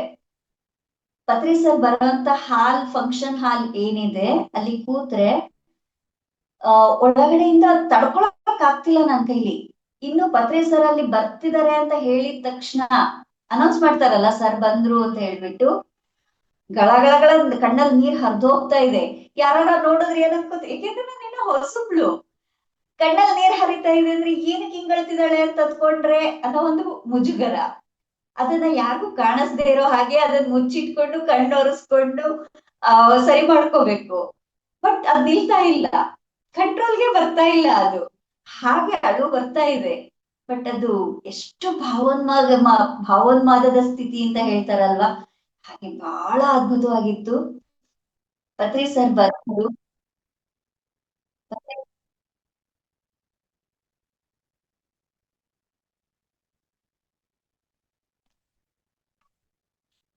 ಪತ್ರಿ ಸರ್ ಬಂದು ಸ್ಟೇಜ್ ಮೇಲೆ ಕ್ಲಾಸ್ ಹೇಳ್ತಾ ಇದ್ದಾರೆ. ಕ್ಲಾಸ್ ಮಧ್ಯದಲ್ಲಿ ಸಾವು ಅಂದ್ರೆ ಯಾರಿಗ್ ಭಯ ಇಲ್ಲ ಅಂತ ಕೇಳಿದ್ರು ಸರ್ ಸ್ಪೀಚ್ ಮಧ್ಯದಲ್ಲಿ. ಏನ್ ಅನ್ನಿಸ್ತೋ ಗೊತ್ತಿಲ್ಲ, ಫಟ್ ಅಂತ ಕೈ ಎತ್ತದೆ. ಬಾ ಇಲ್ಲಿ, ಏನಕ್ ನಿನಗ್ ಭಯ ಇಲ್ಲ ಅಂತ ಸ್ಟೇಜ್ ಮೇಲೆ ಕರೆದ್ರು. ಯಾಕೆಂದ್ರೆ ಅದೇ ಫಸ್ಟ್ ಟೈಮ್ ಪತ್ರಿ ಸರ್ನ ನೋಡಿರೋದು. ಏನ್ ಮಾತಾಡ್ಬೇಕು ಗೊತ್ತಿಲ್ಲ, ಹೋಗಿ ಮೈಕ್ ಹಿಡಿದ್ರೆ ಒಳಗಡೆಯಿಂದ ವಾಯ್ಸ್ ಮಾತಾಡಿಸ್ತಾ ಇದೆ. ಇದು ಒಂದು ಟ್ರೈನ್ ಇದ್ದ ಹಾಗೆ, ನಮ್ ಜೀವನ ಅನ್ನೋದು ಒಂದು ಟ್ರೈನ್ ಇದ್ದ ಹಾಗೆ. ಆ ಟ್ರೈನ್ ಅಲ್ಲಿ ಎಷ್ಟೋ ಸ್ಟೇಷನ್ಗಳು ಬರುತ್ತೆ, ಎಷ್ಟೋ ಜನ ಪ್ಯಾಸೆಂಜರ್ಸ್ ಹತ್ತುತ್ತಾರೆ ಇಳಿತಾರೆ, ಅವ್ರವ್ರ ಜಾಗ ಬಂದಾಗ ಇಳಿದು ಹೋಗ್ತಾ ಇರ್ತಾರೆ, ಮತ್ತೆ ಹೊಸ ಪ್ಯಾಸೆಂಜರ್ಸ್ ಬರ್ತಾ ಇರ್ತಾರೆ. ಮತ್ತ ಅದೇ ರೀತಿ ನಮ್ ಲೈಫು ಇದ್ದಾಗ ಯಾರ್ಯಾರು ಯಾವಾಗ ಬರ್ಬೇಕೋ ಅವಾಗ ಬರ್ತಾರೆ, ಯಾರ್ಯಾರು ಯಾವಾಗ ಹೋಗ್ಬೇಕೋ ಅವಾಗ ಹೋಗ್ತಾರೆ. ಆತರ ಇರೋದನ್ನ ನಾವ್ ಯಾಕೆ ಅದನ್ನ ದುಃಖವಾಗಿ ತಗೋಬೇಕು, ನನಗೆ ಅದು ನಿಜವಾಗ್ಲೂ ಸಾವು ಅಂದ್ರೆ ಭಯ ಇಲ್ಲ ಅಂತಂದೆ. ಸರ್ ಒಂದ್ ನಿಮಿಷ, ಒಂದು ಸೆಕೆಂಡ್ ಕಣ್ಣಲ್ಲಿ ಕಣ್ಣಿಟ್ಟು ಓಕೆ ಅಂತಂದ್ರು. ಅದಾಯ್ತು. ನಾನು ಅಷ್ಟಕ್ಕೆ ಬಿಟ್ಬಿಟ್ಟಿದ್ದೆ, ನನ್ಗಿನ್ನೇನು ಅರ್ಥ ಆಗಿಲ್ಲ. ನಾನ್ ಕ್ಲಾಸ್ ಕೇಳ್ದೆ, ಸರ್ನ ನೋಡ್ದೆ, ತುಂಬಾ ಆನಂದ ಪಟ್ಟೆ. ಹತ್ರ ಹೋದ್ರೆ ಏನಂತಾರೋ ನಮಗ್ ಗೊತ್ತಿಲ್ಲ, ಯಾಕೆಂದ್ರೆ ಹೊಸದು ಅವಾಗಿನ್ನ.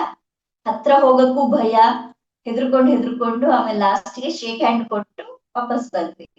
ಅದಾಗಿದ ಇನ್ನ 10 ದಿವಸಕ್ಕೆನೆ ಪತ್ರಿ ಸರು ಚಳ್ಳಕೆರೆಗೆ ಬರ್ತಿದ್ದಾರೆ ಅಂತ ಮೆಸೇಜ್ ಬಂತು. ಚಳ್ಳಕೆರೆಗೆ ಬರ್ತಿದ್ದಾರೆ ಅಂದ್ರೆ ನಮ್ಗಿನ್ನೂ ಹಬ್ಬ ಅಲ್ವಾ, ನಾದ್ನಿ ಮನೆ, ಫ್ರೀಯಾಗಿ ಹೋಗ್ಬೋದು. ಸರಿ, ಇರೋಬರೋ ಫ್ರೆಂಡ್ಸ್ನೆಲ್ಲ ಹೊರಡಿಸ್ಕೊಂಡು ಹೋದ್ವಿ. ಫ್ರೆಂಡ್ಸ್ ಎಲ್ಲಾರು ಸೇರ್ಕೊಂಡು ಹೋದ್ರೆ ಆ ಪತ್ರಿ ಸರ್ ಸ್ಟೇಜ್ ಮೇಲೆ ಕೂತಿದ್ದಾರೆ. ಆದ್ರೆ ಸ್ಟೇಜ್ ಹಿಂಭಾಗದಲ್ಲಿ ನನಗೇನೋ ಒಂದ್ ಸ್ವಲ್ಪ ಕೆಲ್ಸ ಇತ್ತು. ಏಕೆಂದ್ರೆ ಅದು ನಾದ್ನಿ ಮನೆ ಅಂದಾಗ ನಾವು ಇರೋಬರೋ ಸ್ವಲ್ಪ ಜವಾಬ್ದಾರಿಗಳನ್ನ ವಹಿಸ್ಕೊಳ್ತಾ ಇರ್ತೀವಲ್ವ, ಕೆಲ್ಸಗಳನ್ನ. ನಾನು ಸ್ಟೇಜ್ ಹಿಂಭಾಗದಿಂದ ಹೀಗ್ ವಾಪಸ್ ಬಂದ್ರೆ ಸರ್ ಕಣ್ಣು ನನ್ ಹಿಂದೆನೇ ಬರ್ತಾ ಇರೋ ನನಗೆ ಅಬ್ಸರ್ವ್ ಆಗ್ತಾ ಇದೆ. ಸರ್ ನನ್ನನ್ನೇ ನೋಡ್ತಿದ್ದಾರೆ ಅನ್ನೋದು ಗೊತ್ತಾಗ್ತಿದೆ. ಯಾಕೆ ಹಿಂಗ್ ನೋಡ್ತಿದ್ದಾರೆ ಸರ್ ಅರ್ಥ ಆಗ್ಲಿಲ್ಲ. ಬಟ್ ಅಂತ ಮಹಾನುಭಾವನ ಒಂದು ದೃಷ್ಟಿ ನನ್ ಮೇಲೆ ಇದೆ ಅಂತಂದ್ರೆ ಒಳಗಡೆಯಿಂದ ಖುಷಿ ಆಗ್ತಾ ಇದೆ. ಸರ್ ಅಬ್ಸರ್ವ್ ಮಾಡ್ತಿದ್ದಾರೆ ಅಂತ ಅಂದ್ಬಿಟ್ಟು. ಸರಿ, ಫಂಕ್ಷನ್ ಎಲ್ಲ ಮುಗೀತು. ಸರ್ ಸ್ಪೀಚ್ ಎಲ್ಲ ಹೇಳಿದ್ರು, ಕೊಳಲ್ ನುಡ್ಸಿದ್ರು, ಧ್ಯಾನ ಮಾಡ್ಸಿದ್ರು, ಎಲ್ಲ ಮುಗೀತು. ಎಲ್ಲ ಮುಗಿದ್ಮೇಲೆ ಪತ್ರಿ ಸರ್ ಕೆಳಗಡೆ ಇಳದ್ ಬಂದು ಚೇರ್ಗಳೆಲ್ಲ ಹಿಂಗ್ ಎತ್ತರಕ್ ಹಾಕಿರ್ತಾರಲ್ವಾ, ಒಂದ್ರ ಆತರ ಇಳದ್ ಬಂದವ್ರೆ ಪತ್ರಿ ಸರ್. ಅದ್ರ ಮೇಲೆ ಕುತ್ಕೊಂಡ್ರು ಹೈಟ್ ಅಲ್ಲಿ. ಒಂದ್ ಸ್ವಲ್ಪ ಹೊತ್ತು ಕುತ್ಕೊಂಡ್ರು. ನಾವು ಜಸ್ಟ್ ಅದನ್ನ ದೂರದಿಂದನೇ ನೋಡ್ತಾ ಇದ್ವಿ, ಹತ್ರ ಹೋದ್ರೆ ಹೇಗೋ ಗೊತ್ತಿಲ್ಲ, ದೂರದಲ್ಲೇ ನಿಂತ್ಕೊಂಡು ಬಹಳ ಖುಷಿ ಪಡ್ತಾ ಇದ್ವಿ. ಸರ್ ಏಕ್ದಮ್ ಚೇರಿಂದ ಇಳಿದ್ಬಿಟ್ಟು, ಏ ಮೇಡಮ್ ಬಾ ಇಲ್ಲಿ ಅಂತಾರೆ. ಸರಿ, ಕರಿತಾ ಇದ್ದಾರೆ ಅಂದ್ರೆ ಇನ್ನೂ ಖುಷಿ ಅಲ್ವಾ. ಹತ್ರ ಹೋಗ್ತಿದ್ದಾಗೆ ಅವ್ರ ಎರಡೂ ಕೈ ಹಿಂಗ್ ಕತ್ತಿಗೆ ಹಾಕಿ ಹಿಸ್ಕೋತರ ಅವ್ರು ಮಾಡಿದ್ರು. ಬಟ್ ಒಳಗಡೆ ನನ್ ಕಣ್ಣು ಪತ್ರಿ ಸರ್ ಕಣ್ಣಿಂದ ಅಲ್ಲಾಡ್ತಾ ಇಲ್ಲ. ಸರ್ ನನ್ನ ನೋಡ್ತಿದ್ದಾರೆ, ನಾನು ಸರ್ ಕಣ್ಣನ್ನೇ ನೋಡ್ತಾ ಇದ್ದೀನಿ. ಸುಮಾರು 4-5 ನಿಮಿಷ ಆದ್ಮೇಲೆ ಭಯ ಇಲ್ವಾ ಅಂದ್ರು. ಇಲ್ಲ ಸರ್ ಅಂದೆ. ನನ್ನ ಉಸಿರಿರೋವರೆಗೂ ನಾನು ಧ್ಯಾನ ಬಿಡೋದಿಲ್ಲ ಅಂತ ಅಂದೆ. ಒಳಗಡೆಯಿಂದ ಬಂದಂತ ಮಾತದು, ಪ್ರಯತ್ನ ಪೂರ್ವಕವಾಗಿ ಮಾತಾಡಿದಂತ ಮಾತಲ್ಲ, ಆಟೋಮೆಟಿಕ್ ಆಗಿ ಬಂದಿದ್ದು. ಉಸಿರು ಇರೋವರೆಗೂನುವೆ ನಾನ್ ಧ್ಯಾನ ಬಿಡಲ್ಲ ಅಂತಂದೆ. ಪಕ್ಕಾನಾ ಅಂದ್ರು. ಪಕ್ಕಾ ಸರ್ ಅಂದೆ. ಸಖತ್ ಖುಷಿ ಆಯ್ತು ಸರಿಗೆ. ಆಮೇಲೆ ಸರ್ ಎಲ್ಲ ಊರಿಗೆ ಹೋದ್ಮೇಲೆ ನಾಗೇಂದ್ರ ಸರ್ ನನ್ನನ್ನ ಕೂರಿಸ್ಕೊಂಡ್ರು ಹೇಳ್ತಾ ಇದ್ದಾರೆ, ಅಮ್ಮ ನೀನ್ ಎಷ್ಟು ಅದೃಷ್ಟವಂತೆ ಅಂದ್ರೆ ಪತ್ರಿ ಸರ್ನ ಬಳ್ಳಾರಿಯಿಂದ ಕರ್ಕೊಂಡ್ ಬರೋದಕ್ಕೆ ನಾಗೇಂದ್ರ ಸರ್ ಹೋಗಿದ್ರು ಆ ಫಂಕ್ಷನ್ನಿಗೆ.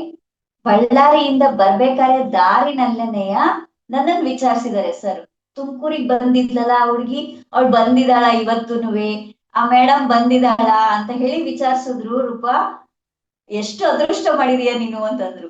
ಅಯ್ಯೋ ಉಕ್ಕಿ ಹೋಯ್ತು. ಅದು ಎಷ್ಟು ಆನಂದವಾಗ್ಬಿಡತ್ತಲ್ವಾ, ಅಂತ ಮಹಾನ್ ಗುರು ನಮ್ಮನ್ನ ಗುರ್ತಿಸ್ತಿದ್ದಾರೆ ಅಂತಂದ್ರೇನೆ. ಏಕೆಂದ್ರೆ ನಮ್ಮ ಜೀವನಗಳಲ್ಲಿ ಹೆಂಗ್ ನೋಡ್ಕೊಂಡ್ ಬಂದಿರ್ತೀವಿ ಅಂದ್ರೆ, ಎಲ್ಲರೂ ನೀನ್ ಹಾಗೆ ನೀನ್ ಹೀಗೆ ಅನ್ನೋದನ್ನ ಕೇಳಿರ್ತೀವಿ ಹೊರತು ನಮಿಗೋಸ್ಕರ ನಮ್ಮನ್ನ ಗುರ್ತಿಸಿರುವಂತದ್ದು ಸಂದರ್ಭಗಳು ಬಹಳ ಕಡಿಮೆ ಇರುತ್ತೆ. ಹಾಗೆ ಅಂತಹ ಮಹಾನುಭಾವ ಗುರ್ತಿಸಿದಾಗ ಇನ್ನು ಹೇಗಿರುತ್ತೆ. ಆ ಒಂದು ಅನುಭೂತಿ ಅನ್ನೋದಿದೆಯಲ್ಲ, ಅದು ಅದ್ಭುತವಾಗಿರುವಂತಹ ಅನುಭೂತಿ. ಅದು ಸರ್ ನನ್ನನ್ನ ಗುರ್ತಿಸಿ ಅವ್ಳು ಬಂದಿದ್ದಾಳ ಅಂತ ಕೇಳಿದ್ರೇನೆ ಅದ್ರ ಥ್ರಿಲ್ಲೇ ಬೇರೆ ಇತ್ತು. ಅದು ಹೀಗೆ ಫಸ್ಟ್ ಸರ್ತಿ ನಾನ್ ಪತ್ರಿ ಸರ್ನ ಮೀಟ್ ಮಾಡಿದ್ದು. ನಿಜ ಮೇಡಮ್, ಬಹಳ ಪ್ರತಿಯೊಬ್ಬರಿಗೂ ಕೂಡ ಪತ್ರಿ ಸರ್ನ ಮೀಟ್ ಆದಾಗ ಅದು ಅವಿಸ್ಮರಣೀಯ ಘಟನೆ. ತಾವು ಹೇಗೆ ಹೇಗೆ ಭಾವನಾತ್ಮಕವಾಗಿ ಭಾವೋದ್ವೇಗದ ಹೊಳೆ ಯಾವ ರೀತಿ ಹರಿತೋ, ನನಗೂ ಕೂಡ ಅದೇ ರೀತಿ ಆಗಿತ್ತು ಮೇಡಮ್. ನಿಜವಾಗಿಯೂ ಆ ಕ್ಷಣವನ್ನ ಒಂದು ರೋಮಾಂಚನದ ಕ್ಷಣವಾಗಿ ನಾನು ಅದನ್ನ ಭಾವಿಸ್ತೀನಿ. ಯಾಕಂದ್ರೆ ಅಂತ ನಾವು ಏನಾದ್ರೂ ಬಂಗಾರ ಅಂಗಡಿಗೆ ಹೋದಾಗ ನಮ್ಗೆ ಇಷ್ಟವಾಗಿರೋ ಒಂದು ಒಡವೆ ತಗೊಂಡು ಅದನ್ನೇ ಪರೀಕ್ಷೆ ಮಾಡ್ತೀವಿ. 100 ಒಡವೆ ಇದ್ರೂ ಕೂಡ ಅದ್ರ ಕಡೆ ದೃಷ್ಟಿನೂ ಹೋಗಲ್ಲ. ನೋಡಿದ್ರು ನಮ್ಗೆ ಅದೇನ್ ನಮ್ಗೆ ಹೋಗಲ್ಲ. ನಮಗೆ ಏನ್ ಬೇಕಾಗಿರುತ್ತೋ, ಒಂದು ಉಂಗುರ ಬೇಕಾಗಿದ್ದೇನಾ ಅಥವಾ ಚೈನ್ ಬೇಕಾಗಿದೆ ಅಂದಾಗ ಅದನ್ನ ಡಿಸೈನ್ ನೋಡಿ ತಿರುಗಿಸಿ ನೋಡಿ ಅದನ್ನೆಲ್ಲ ಚೆಕ್ ಮಾಡ್ತೀವಲ್ಲ. ಆ ರೀತಿ ಗುರುಗಳ ದೃಷ್ಟಿಯಲ್ಲಿ ನಾವು ಬಿದ್ದೀವಿ ಅನ್ನೋದು ಭಾಸವಾಗುತ್ತೆ ಮೇಡಮ್. ತುಂಬಾ ಖುಷಿ ಆಯ್ತು. ಮತ್ತೆ ನಮ್ಮ ಒಂದು ಪತ್ರಿ ಸರ್ ಅವರ ಒಂದು ಭೇಟಿ ಆದಾಗ ಯಾವ ರೀತಿ ಇತ್ತೋ ಅದೆಲ್ಲ ಮತ್ತೆ ರೀಕಾಲ್ ಆಯ್ತು ನಮ್ಗೆ. Thank you madam. ನಿಜಕ್ಕೂ ನಾವು ಅದೃಷ್ಟವಂತರು. ಪತ್ರಿಜಿಯವರ ಜೊತೆಯಲ್ಲಿ ನಾವು ಹೆಜ್ಜೆ ಹಾಕಿದವರೆಲ್ಲ ಅದೃಷ್ಟವಂತರೇ. ಹಂಗಂತ ನಿಜ ಅದೃಷ್ಟವಂತರೇ ಮೇಡಮ್. ಮೇಡಮ್ ಇವಾಗ ಈಗ ಎಲ್ಲಾ ಕಡೆನೂ ನಮ್ಮ ಪಿರಮಿಡ್ ಸ್ಪಿರಿಚುವಲ್ ಸೊಸೈಟಿ ಮೂವ್ಮೆಂಟ್, ಈ ಮೂವ್ಮೆಂಟ್ ಒಳಗಡೆನೆ ಪಿರಮಿಡ್. ಈ ಪಿರಮಿಡ್ ಪತ್ರಿಜಿಯವ್ರು ನೋಡ್ರಿ, ಪಿರಮಿಡ್ ಅನ್ನೋದು 5-6 ಸಾವಿರ ವರ್ಷಕ್ಕಿಂತ ಮುಂಚೆನೆ ಇತ್ತು. ಧ್ಯಾನ ಅನ್ನೋದು, ತಪಸ್ ಅನ್ನೋದು ಅಷ್ಟು ಸಾವಿರ ವರ್ಷ ಮುಂಚೆನೆ ಇತ್ತು.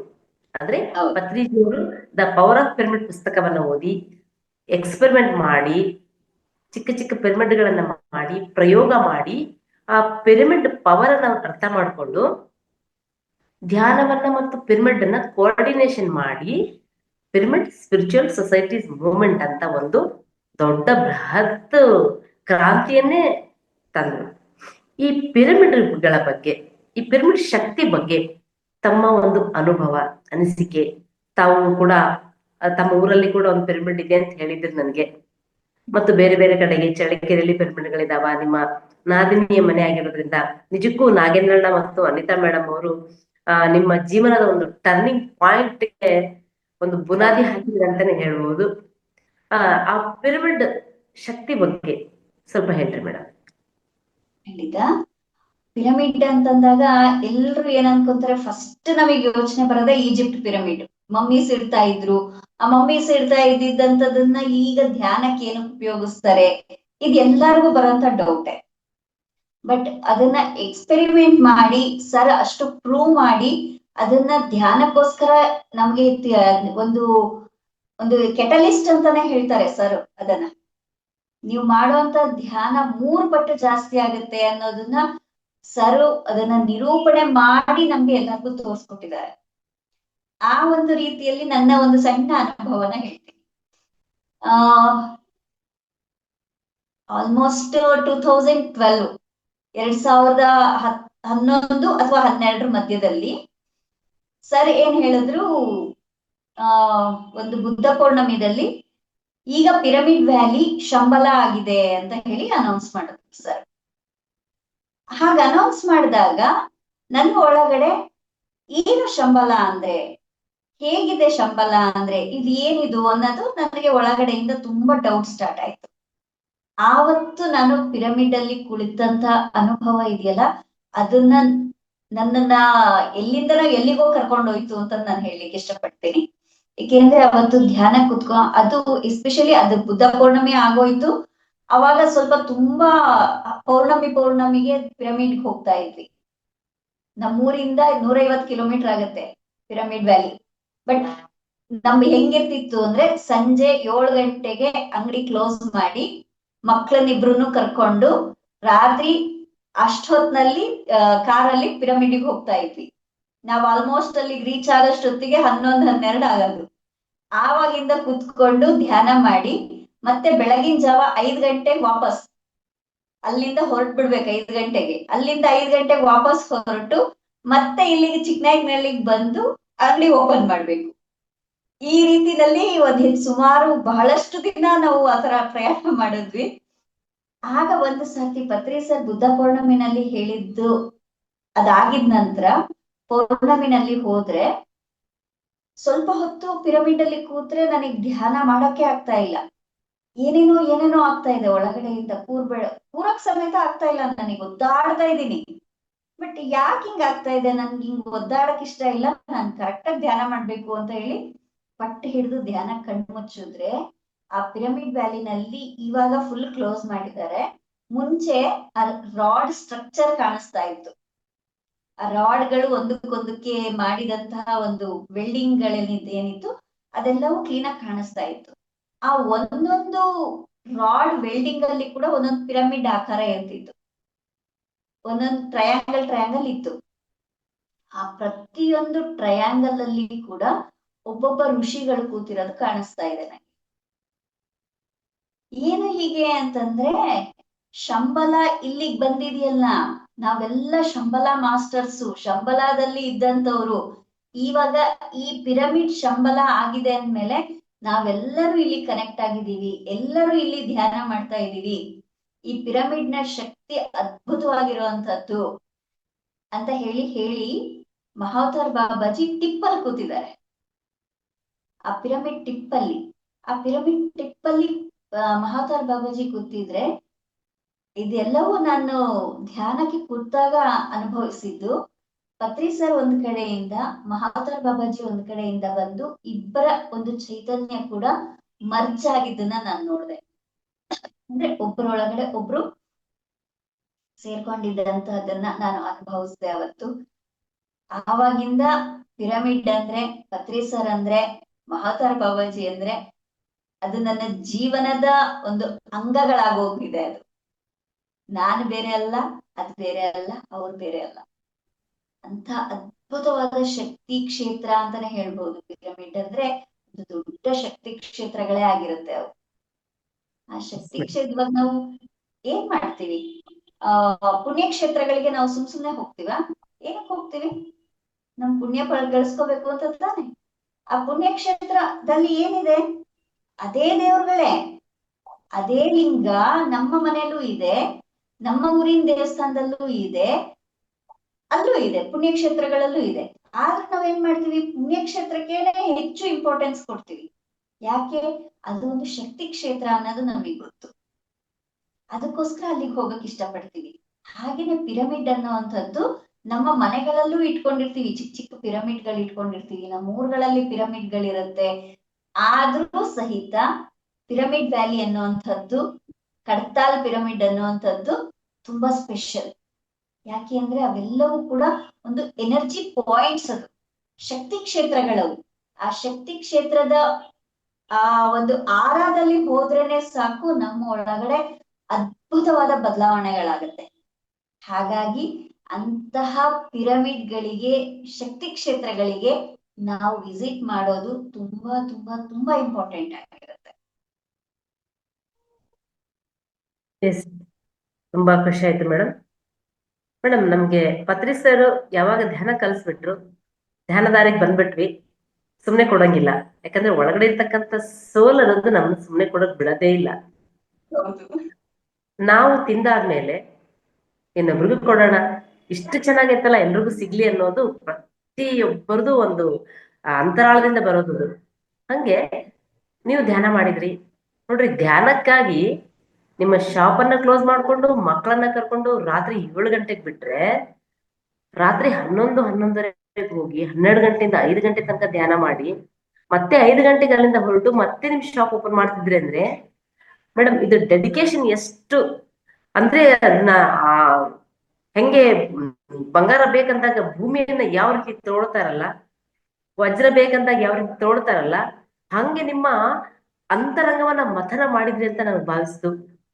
ಆ ಶಂಬಲ ಮಾಸ್ಟರ್ಸ್ ಬಗ್ಗೆ ಹೇಳ್ಬೇಕಾದ್ರೆ ನನ್ನ ಸಹಸ್ರದಿಂದ ಒಂದು ಕರೆಂಟ್ ಪಾಸ್ ಆದಂಗೆ ನಾನು ಸ್ವಲ್ಪ ಕದಲ್ದೆ ಮೇಡಮ್. ನಿಜಕ್ಕೂ ಸೂಪರ್. ನಾನು ನೀವ್ ಹೇಳೋದನ್ನ ನಾನು ಅನುಭವಿಸ್ತಾ ಇದ್ದೀನಿ. ಗ್ರೇಟ್ ಮೇಡಮ್, ನಿಜಕ್ಕೂ ಬಹಳ ಅದ್ಭುತ. ಹಾಗೆ ಈ ಧ್ಯಾನ ಪ್ರಚಾರ ಹೆಂಗ್ ಶುರು ಮಾಡಿದ್ರಿ, ಯಾಕೆ ಹೇಳ್ಬೇಕು ಅನಿಸ್ತು? ಏನಂದ್ರೆ ಕೆಲವರೆಲ್ಲ ನಾನ್ ಧ್ಯಾನ ಮಾಡ್ದೆ, ನನ್ನ ಫ್ಯಾಮಿಲಿ ಧ್ಯಾನ ಮಾಡ್ತಾ ಇದಾರ, ಓಕೆ ನಾವು ಚೆನ್ನಾಗಿದೀವಿ ಬಿಡು ಅಂತಕ್ಕಂತ ಒಂದು ಸಂದರ್ಭದಲ್ಲಿ ತಾವು ಹೆಂಗೆ ಧ್ಯಾನ ಪ್ರಚಾರವನ್ನ ಶುರು ಮಾಡಿದ್ರಿ ಮೇಡಮ್? ಇವಾಗ ನೀವೇ ಹೇಳಿದ್ರಿ, ನಾವು ಸ್ವೀಟ್ ತಿಂದ್ಮೇಲೆ ಸುಮ್ನೆ ಕುರಕ್ಕಾಗಲ್ಲ. ಪಕ್ಕದಲ್ಲಿರೋರಿಗೆ ಸ್ವೀಟ್ ಮನೇಲಿರೋರಿಗೆ ಹಂಚ್ಬೇಕು ಅಂತ ಅನ್ಸುತ್ತೆ. ಮನೇಲಿರೋರಿಗೆ ಹಂಚಿದ್ಮೇಲೆ ಪಕ್ಕದಲ್ಲಿ ನನ್ ಫ್ರೆಂಡ್ಸ್ ಇದಾರೆ ಅವ್ರಿಗೆ ಹಂಚ್ಬೇಕು ಅನ್ಸುತ್ತೆ. ಆಮೇಲೆ ಊರ್ನವ್ರಿಗೆಲ್ಲ ಹಂಚ್ಬೇಕು ಅನ್ಸುತ್ತೆ. ಹಾಗೇನೆ ಧ್ಯಾನ ಅನ್ನೋದು ಕೂಡ ನಾವು ರುಚಿ ನೋಡಿದ್ಮೇಲೆ ಸುಮ್ನೆ ಕೂರೋಕ್ ಬಿಡೋದಿಲ್ಲ. ಅದು ಹೇಳು ಹೇಳು ಹೇಳು ಅಂತಂದು ಫೋರ್ಸ್ ಮಾಡ್ತಾ ಇರುತ್ತೆ. ಬಟ್ ಇಲ್ಲಿ ನಾನು ಅನುಭವಿಸಿದ್ದು ಅಂತಂದ್ರೆ ಬಹಳಷ್ಟು ತರದಲ್ಲಿ ನನ್ನನ್ನ ಇದು ಟ್ರೈನ್ ಅಪ್ ಮಾಡ್ತು. ಏಕೆಂದ್ರೆ ನಮ್ದು ತುಂಬಾ ದೊಡ್ಡ ಊರಲ್ಲ, ಸುಮಾರು ಒಂದು ತುಂಬಾ ಹಳ್ಳಿನೂ ಅಲ್ಲ, ತುಂಬಾ ದೊಡ್ಡ ಸಿಟಿನೂ ಅಲ್ಲ, ಹಾಗೆ ಮೀಡಿಯಂ ಇರುವಂತ ಒಂದು ತಾಲೂಕು ಸ್ಥಳ. ಇಲ್ಲೆಲ್ಲ ಹೇಗಿರುತ್ತೆ ಅಂತಂದ್ರೆ, ಮನೆಯಿಂದ ಹೆಣ್ಣು ಹೊರಗಡೆ ಹೋದ್ರೆ ಅವಕ್ಕೆಲ್ಲ ಅಷ್ಟು ಪ್ರಾಮಿನೆನ್ಸ್ ಇರೋದಿಲ್ಲ. ಮುಕ್ತವಾಗಿ ಅದ್ರ ಬಗ್ಗೆ ಹೇಳ್ತೀನಿ ಅಂತಂದ್ರೆ ಅದಕ್ಕೆ ಅಷ್ಟು ಫ್ರೀಡಮ್ ಇರೋದಿಲ್ಲ. ಆ ಒಂದು ಸಂದರ್ಭದಲ್ಲಿ ನನ್ನ ಒಳಗಡೆ ಕೂಡ ತುಂಬಾ ತುಮುಲ ನಡೀತಾ ಇತ್ತು. ಹೇಳ್ಬೇಕು ಹೇಳ್ಬೇಕು ಎಲ್ರಿಗೂ ಹೇಳ್ಬೇಕು. ನಮ್ಮ ಮನೆಯವ್ರೇನೋ ಪರ್ಮಿಷನ್ ಕೊಟ್ರು, ಆಯ್ತು ಹೋಗು ಅಂತ ಹೇಳಿ ಸ್ವಲ್ಪ ದಿನ ಸ್ಕೂಲ್ಗಳಿಗೆ ಹೋಗಿ ಅಲ್ಲೆಲ್ಲ ಮಕ್ಕಳಿಗೆ ಧ್ಯಾನವನ್ನ ಮಾಡಿಸ್ಬರ್ತಿದ್ದೆ. ಹೀಗೆ ಸ್ವಲ್ಪ ದಿನ ನಡೆದಾಗ ಮನೆಯಲ್ಲಿ ಸ್ವಲ್ಪ ಅಬ್ಜೆಕ್ಷನ್ ಸ್ಟಾರ್ಟ್ ಆಯ್ತು. ನೀನ್ ಏನಕ್ಕೆ ಎಲ್ಲ ಕಡೆ ಹೋಗ್ತೀಯಾ, ಹಂಗೆಲ್ಲ ಹೋಗೋದ್ ಚೆನ್ನಾಗಿರೋದಿಲ್ಲ, ಯಾರ್ಯಾರ್ದೋ ಜೊತೆಲಿ ಹೋಗ್ತೀಯಾ, ಅವೆಲ್ಲ ಸರಿ ಇಲ್ಲ. ಇರುತ್ತಲ್ವಾ ಫ್ಯಾಮಿಲೀಸ್ ಅಂದ್ಮೇಲೆ ಅವೆಲ್ಲ ಸ್ವಲ್ಪ ಸ್ಟಾರ್ಟ್ ಆದಾಗ ನನಗೆ ನಾನೇ, ಹೌದು ನಾನು ಒಂದು ಸಂಸಾರದಲ್ಲಿದ್ದೀನಿ ಅಂತಂದಾಗ ನಾನು ಅವ್ರಿಗೆ ಇಂಪಾರ್ಟೆನ್ಸ್ ಕೊಡ್ಲೇಬೇಕು. ಯಾರ ಯಾರ ಭಾವನೆಗಳಿಗೂ ಹೊಡ್ತಾ ಬೀಳ್ಬಾರ್ದು. ಯಾರ ಭಾವನೆಗಳಿಗೂ ಹೊಡ್ತಾ ಬೀಳ್ದೇ ಇರೋ ರೀತಿಯಲ್ಲಿ ನಾನು ಮಾಡೋ ಹಾಗಿದ್ರೆ ಮಾಡ್ಬೇಕು ಅನ್ನೋ ಒಂದು ಡಿಸಿಷನ್ ನನ್ನ ಒಳಗಡೆನೆ ಕ್ರಿಯೇಟ್ ಆದಾಗ ನನಗ್ ತೋಚಿದ್ದು ಪೆನ್ನು ಪೇಪರ್ ಬರೆಯೋದಕ್ಕೆ ಶುರು ಮಾಡಿದೆ. ಏನ್ ಬರಿತಾ ಇದ್ದೆ, ನನ್ಗೆ ಹಂಗ್ ಬರೆಯೋದಕ್ಕೆ ಸ್ಟಾರ್ಟ್ ಮಾಡ್ದಾಗ್ಲೇ ನನಗೆ ಒಳಗಡೆಯಿಂದ ಏನೇನ್ ಅನುಭವಗಳಾಗ್ತಿದೆ ಅದನ್ನ ಬರೆಯೋದಕ್ಕೆ ನನಗೆ ಪ್ರಾರಂಭ ಆಯ್ತು. ಏಕೆಂದ್ರೆ ಅಲ್ಲಿವರೆಗೂ ಬರ್ದೇ ರೂಢಿ ಇಲ್ಲ, ಎಷ್ಟೋ ವರ್ಷ ಆಗೋಗಿತ್ತು. ಓದು ಬರಹ ಅನ್ನೋದು ಮದುವೆಗಿಂತ ಮುಂಚೆ ತುಂಬಾ ಇರುತ್ತೆ, ಅದಾದ್ಮೇಲೆ ಮುಗ್ದೋಗಿರುತ್ತೆ. ಬಟ್ ಇವಾಗ ಮತ್ತೆ ಪ್ರಾರಂಭಿಸ್ದೆ. ನಾನು ಬರಿಬೇಕು. ನಾನ್ ಯಾರಿಗೂ ಇಲ್ಲಿ ನಾನು ಬರೆದ್ರೆ ನಾನು ಯಾರಿಗೂ ಏನು ತೊಂದ್ರೆ ಇಲ್ಲಲ್ಲ. ಅದನ್ನ ಧ್ಯಾನ ಕಸ್ತೂರಿ ಕಳ್ಸಿದ್ರೆ ಎಷ್ಟು ಜನ ಓದ್ತಾರೆ, ಅದರಿಂದ ಇನ್ಸ್ಪೈರ್ ಆಗ್ತಾರೆ. ನನ್ನ ಅನುಭವಗಳನ್ನ ನಾನು ಹಂಚ್ಕೋಬಹುದು ಅವಾಗ ಅನ್ನೋ ಒಂದು ಇಂಟೆನ್ಷನ್ ಮೇಲೆ ನಾನು ಅವಾಗ ಬರೆಯೋದಕ್ಕೆ ಪ್ರಾರಂಭ ಮಾಡಿದೆ. ಬುಕ್ಕು ಪೆನ್ನು ಅನ್ನೋದು ನನಗೆ ಅವಾಗ ಜೊತೆಗಾರರಾಗಿ ಸಿಕ್ಕಿದ್ರು. ಅದಾದ್ಮೇಲೆ ಇನ್ನೂ ಒಂದು ಮಜಾ ಅಂದ್ರೆ, ಎಷ್ಟೊಂದು ಲೇಖನಗಳನ್ನ ನಾನು ಧ್ಯಾನ ಕಸ್ತೂರಿಗೆ ಅವಾಗ ಕಳಿಸ್ತಾ ಇದ್ದೆ. ಅದೆಷ್ಟೋ ಪ್ರಿಂಟ್ ಆಗಿ ಬಂತು. ಪತ್ರಿ ಸರ್ ಕೂಡ ನೋಡಿ ಅದನ್ನ ತುಂಬಾ ಸಂತೋಷ ಪಟ್ರು. ಒಳ್ಳೆ ಜಾಬ್ ಮಾಡ್ತಿದೀಯಾ ಅಂತ ಹೇಳಿ ಕೂಡ ಹೇಳಿದ್ರು ಅವಾಗ. ಏಕೆಂದ್ರೆ ಅದಾದಾಗ ಅವಾಗವಾಗ ಪತ್ರಿ ಸರ್ನ ಮೀಟ್ ಮಾಡೋಂತ ಅವಕಾಶಗಳು ಸಿಗ್ತಾ ಇತ್ತು. ಹಾಗಾಗಿ ಹೇಳಿದಾಗ ಪತ್ರಿ ಸರ್ ತುಂಬಾ ಒಳ್ಳೆ ಕೆಲಸ ಇತ್ತು, ಮಾಡು ಅಂತ ಹೇಳ್ತಾ ಇದ್ರು. ಅದಾಗಿದ್ ಸ್ವಲ್ಪ ದಿನಕ್ಕೆ ಹೆಚ್ಚು ಕಮ್ಮಿ ಒಂದೂವರೆ ವರ್ಷ ಹೀಗೇ ನಾನು ಮಾಡ್ಕೊಂಬಂದೆ, ಎಲ್ಲೂ ಹೊರಗಡೆ ಹೋಗಿಲ್ಲ. ಎಲ್ಲೂ ಹೊರಗಡೆ ಹೋಗ್ದಲೆ ನನ್ನ ಪಾಡಿಗೆ ನಾನು ಈ ಕೆಲಸ ಮಾಡ್ಕೊಂಡ್ ಬರ್ತಾ ಇದ್ರೆ ಅಮೇಝಿಂಗ್ ಆಗಿ ಒಂದಿನ ನಮ್ಮ ಅತ್ತೆ ಬಂದು ನನ್ನ ಹತ್ರ, ರೂಪಾ ತುಂಬಾ ದೊಡ್ಡ ತಪ್ಪು ಮಾಡ್ಬಿಟ್ಟಿದೀನಿ ನಾನು, ನಿನಗ್ ಹಂಗ ಅನ್ಬಾರ್ದಾಗಿತ್ತು, ನಿನ್ ಇಷ್ಟ ಅಮ್ಮ, ನೀನ್ ಯಾವ ತರ ಬೇಕಾದ್ರೂ ನೀನ್ ಧ್ಯಾನ ಪ್ರಚಾರ ಮಾಡ್ಕೋ, ಮಾಡೋರನ್ನ ತಡಿಬಾರ್ದು ನಾನು, ಆ ರೀತಿ ಮಾಡಿದ್ದು ಇದಾಯ್ತು ಅಂತಂದ್ ಹೇಳಿದ್ರೆ ನನಗೆ ಅರ್ಥ ಆಗ್ತಿಲ್ಲ ಏನ್ ಮಾತಾಡ್ಬೇಕು ಅಂತ ಹೇಳಿ, ಹೇಗೆ ರಿಯಾಕ್ಟ್ ಮಾಡ್ಬೇಕನ್ನೋದು ಅರ್ಥ ಆಗ್ತಿಲ್ಲ. ಇಲ್ಲ ಅಮ್ಮ ಆತರ ಏನು ಅನ್ಕೋಬೇಡ್ರಿ, ಇವಾಗ ಏನಿದೆ ಎಲ್ಲ ಕರೆಕ್ಟ್ ಆಗಿದೆ ಅಂತ ಹೇಳಿ. ಯಾಕಂದ್ರೆ ನಾವು ಒಂದು ಫ್ಯಾಮಿಲಿನಲ್ಲಿ ಇದೀವಿ ಅಂದಾಗ ನಾವು ಫ್ಯಾಮಿಲಿ ಮೆಂಬರ್ಸ್ಗೆ ಆಗ್ಲಿ ಅವರ ಒಂದು ಸ್ಟೇಟಸ್ಗಾಗ್ಲಿ ನಾವು ತುಂಬಾ ಇಂಪಾರ್ಟೆನ್ಸ್ ಕೊಡ್ಲೇಬೇಕಾಗತ್ತೆ. ಎಲ್ಲರಿಗೂ ಎಲ್ಲಾ ರೀತಿಯಲ್ಲೂ ಸಿಗೋದಿಲ್ಲ ಅವಕಾಶಗಳು. ನನಗೆ ಆ ಬರವಣಿಗೆ ಅನ್ನೋದು ಹೇಗೆ ನನಗೆ ತುಂಬಾ ಹೆಲ್ಪ್ಫುಲ್ ಆಗಿ ಸಿಕ್ತೋ, ನಾನು ಅವ್ರು ಹೇಳಿದ್ರು ಅಂತಂದ ತಕ್ಷಣ ನಾನ್ ಮತ್ತೆ ಹೋಗಿ ಮಾಡ್ಲಿಲ್ಲ. ನನಗೆ ಯಾಕೋ ಅದು ಸರಿಯಲ್ಲ ಅಂತ ನನಗೆ ಒಳಗಡೆಯಿಂದ ಅನ್ನಿಸ್ತು. ಹೌದು, ನಮ್ಮ ಅತ್ತೆ ಮಾವ ಅಷ್ಟು ಒಂದು ಹೆಸರು ಗಳಿಸಿರ್ತಾರೆ, ನಾನ್ ಇದು ತಪ್ಪು ಅಂತ ಅಲ್ಲ ಇದು, ಆದ್ರೆ ನಾನ್ ಅವರಿಗೆ ಕೂಡ ನಾನ್ ಮರ್ಯಾದೆ ಕೊಡ್ಬೇಕು. ಅವರ ಒಂದು ತಲೆ ಬಗ್ಸುವಂತ ಕೆಲ್ಸ ಯಾವತ್ತೂ ಇಲ್ಲ ಮಾಡೋದು ಇಲ್ಲ ಅನ್ನೋದು ನನಗ್ ಗೊತ್ತು. ಆದ್ರೆ 4 ಜನ ಅವ್ರ ಹತ್ರ ಹೇಳ್ಬಾರ್ದು, ನಿಮ್ ಸೊಸೆ ಹೀಗ್ ಮಾಡ್ತಿದ್ದಾಳೆ ಅಂತಂದು ಬಂದು ಕಂಪ್ಲೇಂಟ್ ಮಾಡೋದು ನನಗಿಷ್ಟ ಇಲ್ಲ. ಹಾಗಾಗಿ ನಾನ್ ಎಲ್ಲಿದ್ದೀನೋ ಹೇಗಿದ್ದೀನೋ ಅಷ್ಟ್ರಿಂದಾನೇ ನಾನ್ ಧ್ಯಾನ ಪ್ರಚಾರ ಅನ್ನೋದು ಒಳಗಡೆಯಿಂದ ಮಾಡ್ತಾ ಇದ್ದೆ. ಆವಾಗ ಒಳಗಡೆಯಿಂದ ಏನ್ ಅನ್ನಿಸ್ತಿತ್ತು, ಪ್ರತಿದಿನ ಧ್ಯಾನಕ್ಕೆ ಕೂತಾಗ ಎಲ್ಲರಿಗೂ ಧ್ಯಾನ ಸಿಗ್ಲಿ ಅನ್ನುವಂತ ಥಾಟ್ ಏನಿದೆ ಅದನ್ನ ರಿಲೀಸ್ ಮಾಡ್ತಿದ್ದೆ. ಆಮೇಲೆ ಅರ್ಥ ಆಗಿದ್ದೇನು ಅಂತಂದ್ರೆ, ನಾವು ಹೀಗೆ ಮಾಡೋದ್ರಿಂದ ಕೂಡ ನಾವು ಧ್ಯಾನ ಪ್ರಚಾರದ ಸ್ಥಿತಿಯನ್ನೇ ತಲುಪಿರ್ತೀವಿ. ನಾವು ಧ್ಯಾನ ಪ್ರಚಾರ ಮಾಡ್ದಷ್ಟೇ ಅಲ್ಲಿ ಕೂಡ ಎಫೆಕ್ಟ್ ಸಿಗುತ್ತೆ ಅನ್ನೋದು ನನಗೆ ಆಮೇಲೆ ಅರ್ಥ ಆಯ್ತು. ಗೊತ್ತಿಲ್ದಲೆ ಮಾಡ್ತಾ ಹೋದೆ ಇವನ್ನೆಲ್ಲ, ಗೊತ್ತಿಲ್ದಲೆ ಮಾಡಿದ್ರು ಕೂಡ ಅದ್ರ ಮುಂದೆ ಎಫೆಕ್ಟ್ ಎಷ್ಟು ಅದ್ಭುತವಾಗಿದೆ ಅನ್ನೋದು ನನಗೆ ಅರ್ಥ ಆಗ್ತಾ ಹೋಯ್ತು. ಆಮೇಲಂತೂ ನನಗೊಂದು ಅದ್ಭುತವಾದ ಅವಕಾಶ ಪತಿ ಸರ್ ಕೊಟ್ಟಿದ್ದು ಅಂತಂದ್ರೆ PMC ಚಾನೆಲ್ ಮಾಡಿದ್ಮೇಲೆ. ಆ PMC ಚಾನೆಲ್ ಅಲ್ಲಿ ಏನೋ ಹೇಳೋಕೆ ಅಂತ ಹೋದ್ರೆ, ಮೇಡಮ್ ಒಂದು ಗೈಡೆಡ್ ಮೆಡಿಟೇಷನ್ ಮಾಡಿ ಮೇಡಮ್ ಚೆನ್ನಾಗಿರುತ್ತೆ ಅಂತಂದ್ರು.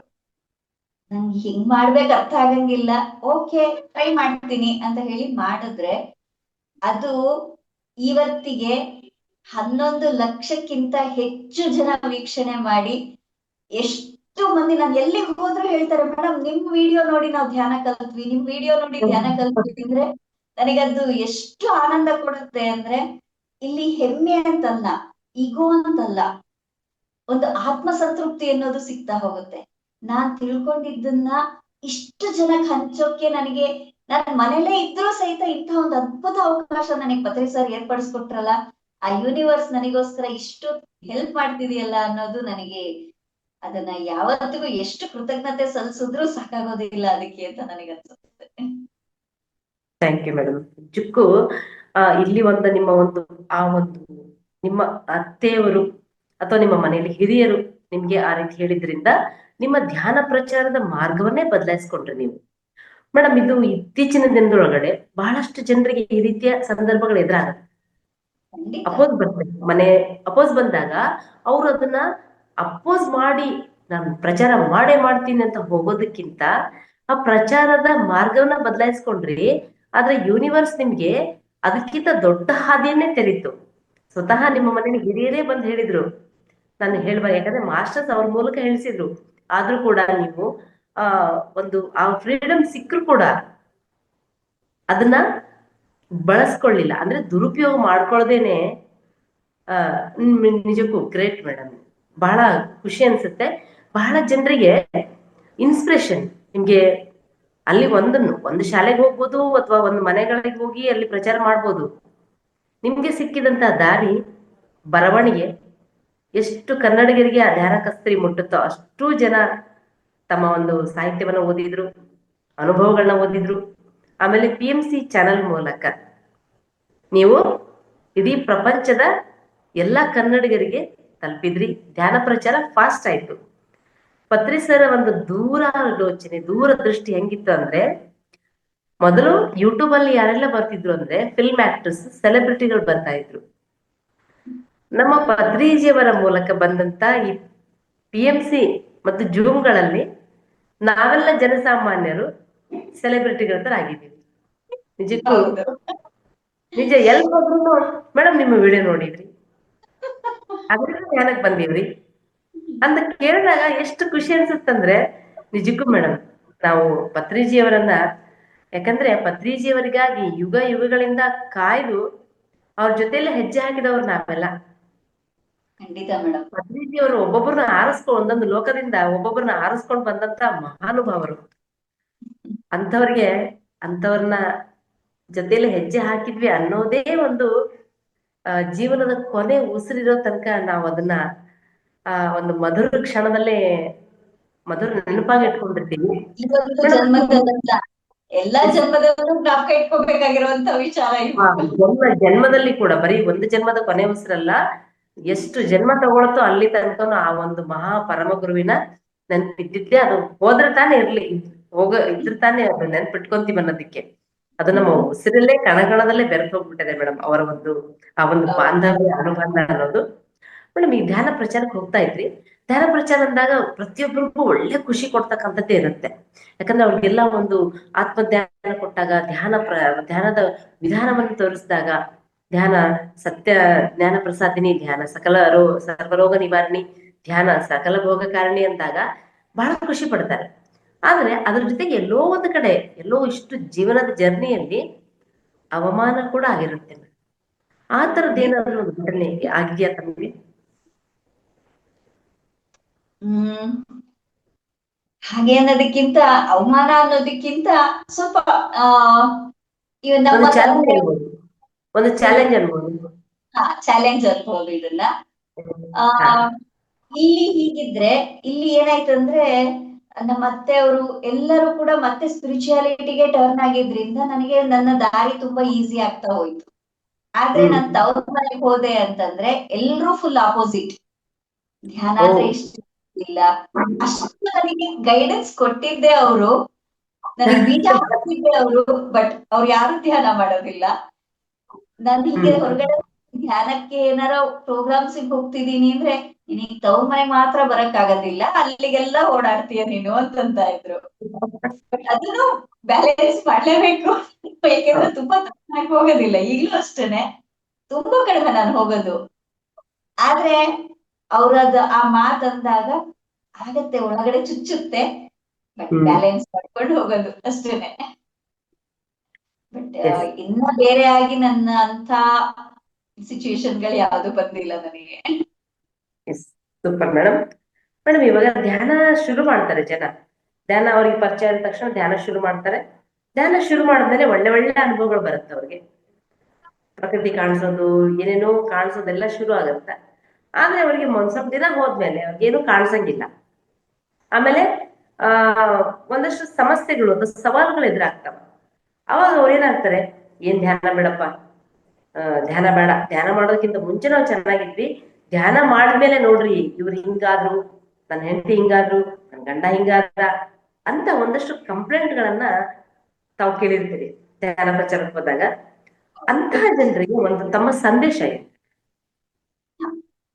ಏನಂದ್ರೆ, ಧ್ಯಾನ ಅನ್ನೋದು ಒಂದು ಸ್ಕೂಲ್ ಇದ್ದಾಗೆ.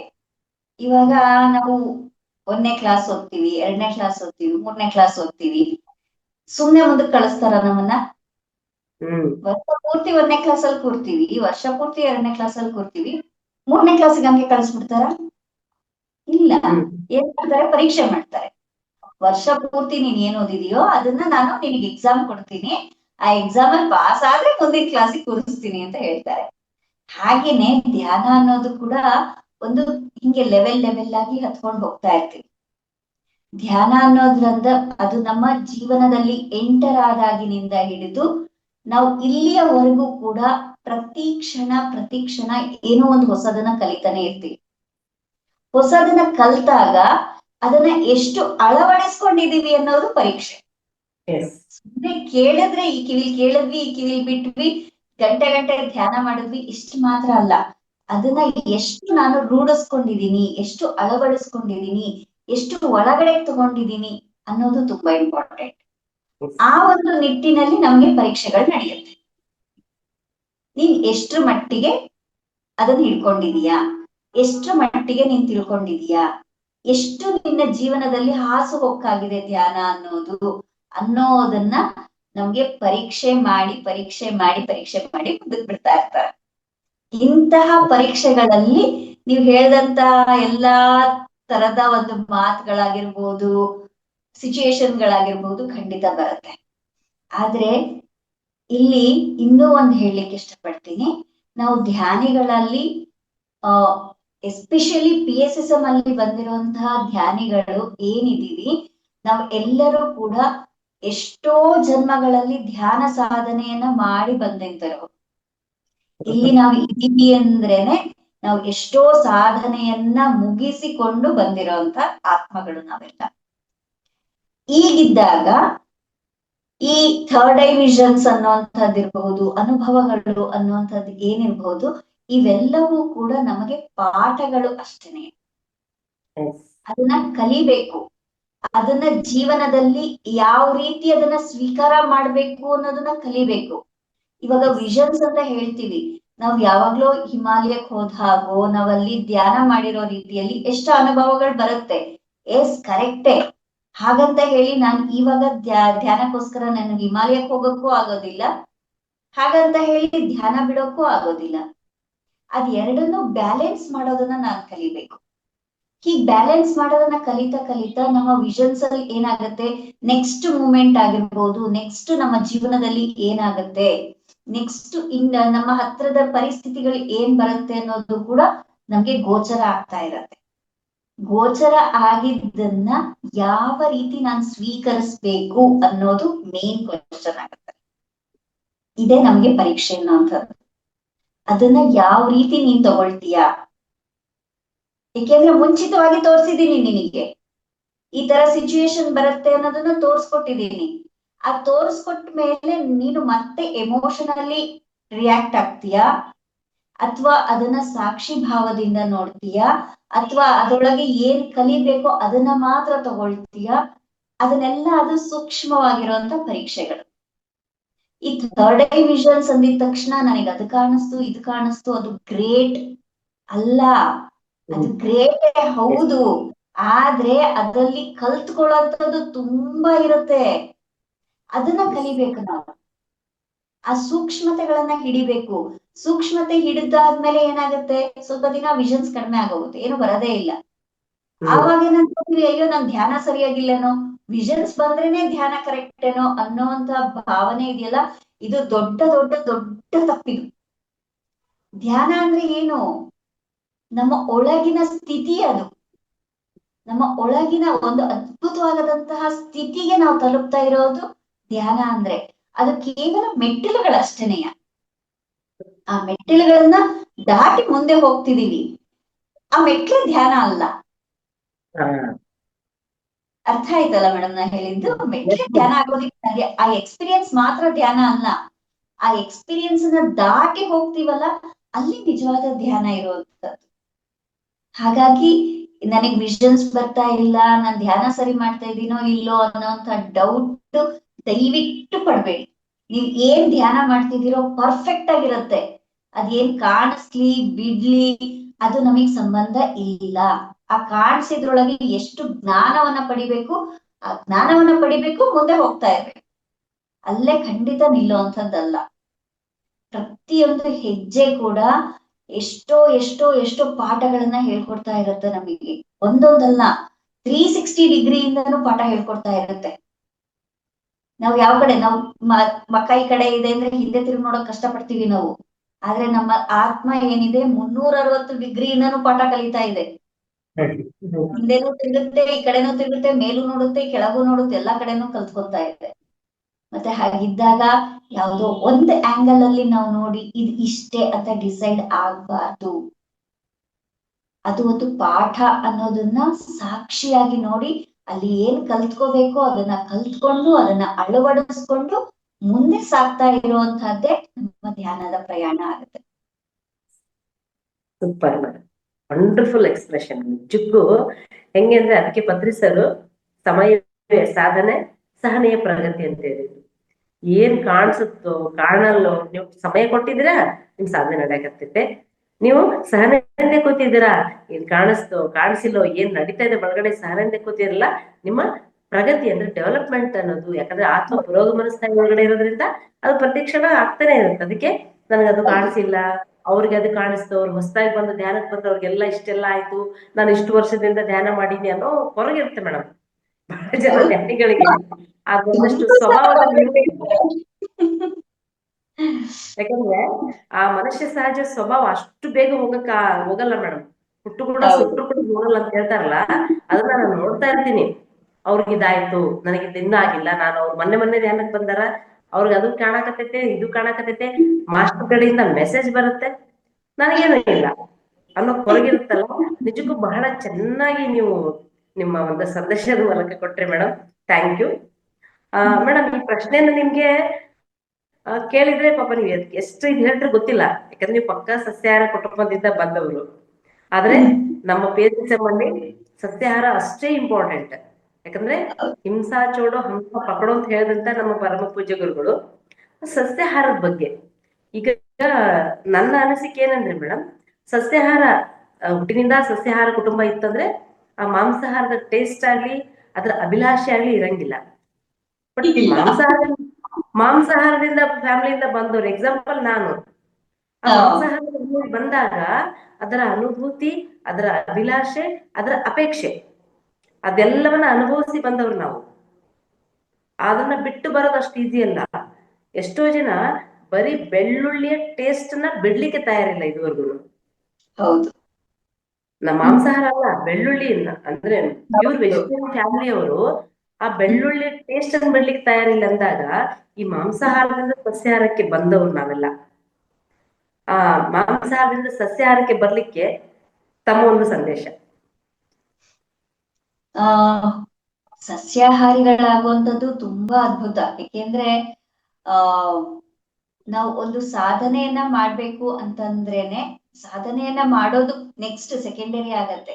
ನಾವು ಸರಿಯಾಗಿ ಜೀವಿಸ್ಬೇಕು ಅಂದ್ರೇನೆ ನಮ್ಮ ಶರೀರ ಹೇಗೆ ರಚನೆ ಆಗಿದೆ, ಅದಕ್ಕೆ ಏನ್ ಕೊಟ್ರೆ ಸರಿ ಹೋಗುತ್ತೆ, ನಮ್ಮ ಶರೀರ ಯಾವ್ದಕ್ಕೆ ಸ್ಪಂದಿಸುತ್ತೆ, ಯಾವ ರೀತಿ ಸ್ಪಂದಿಸುತ್ತೆ ಅನ್ನೋದನ್ನ ನಾವು ಅರ್ಥಕೋಬೇಕು.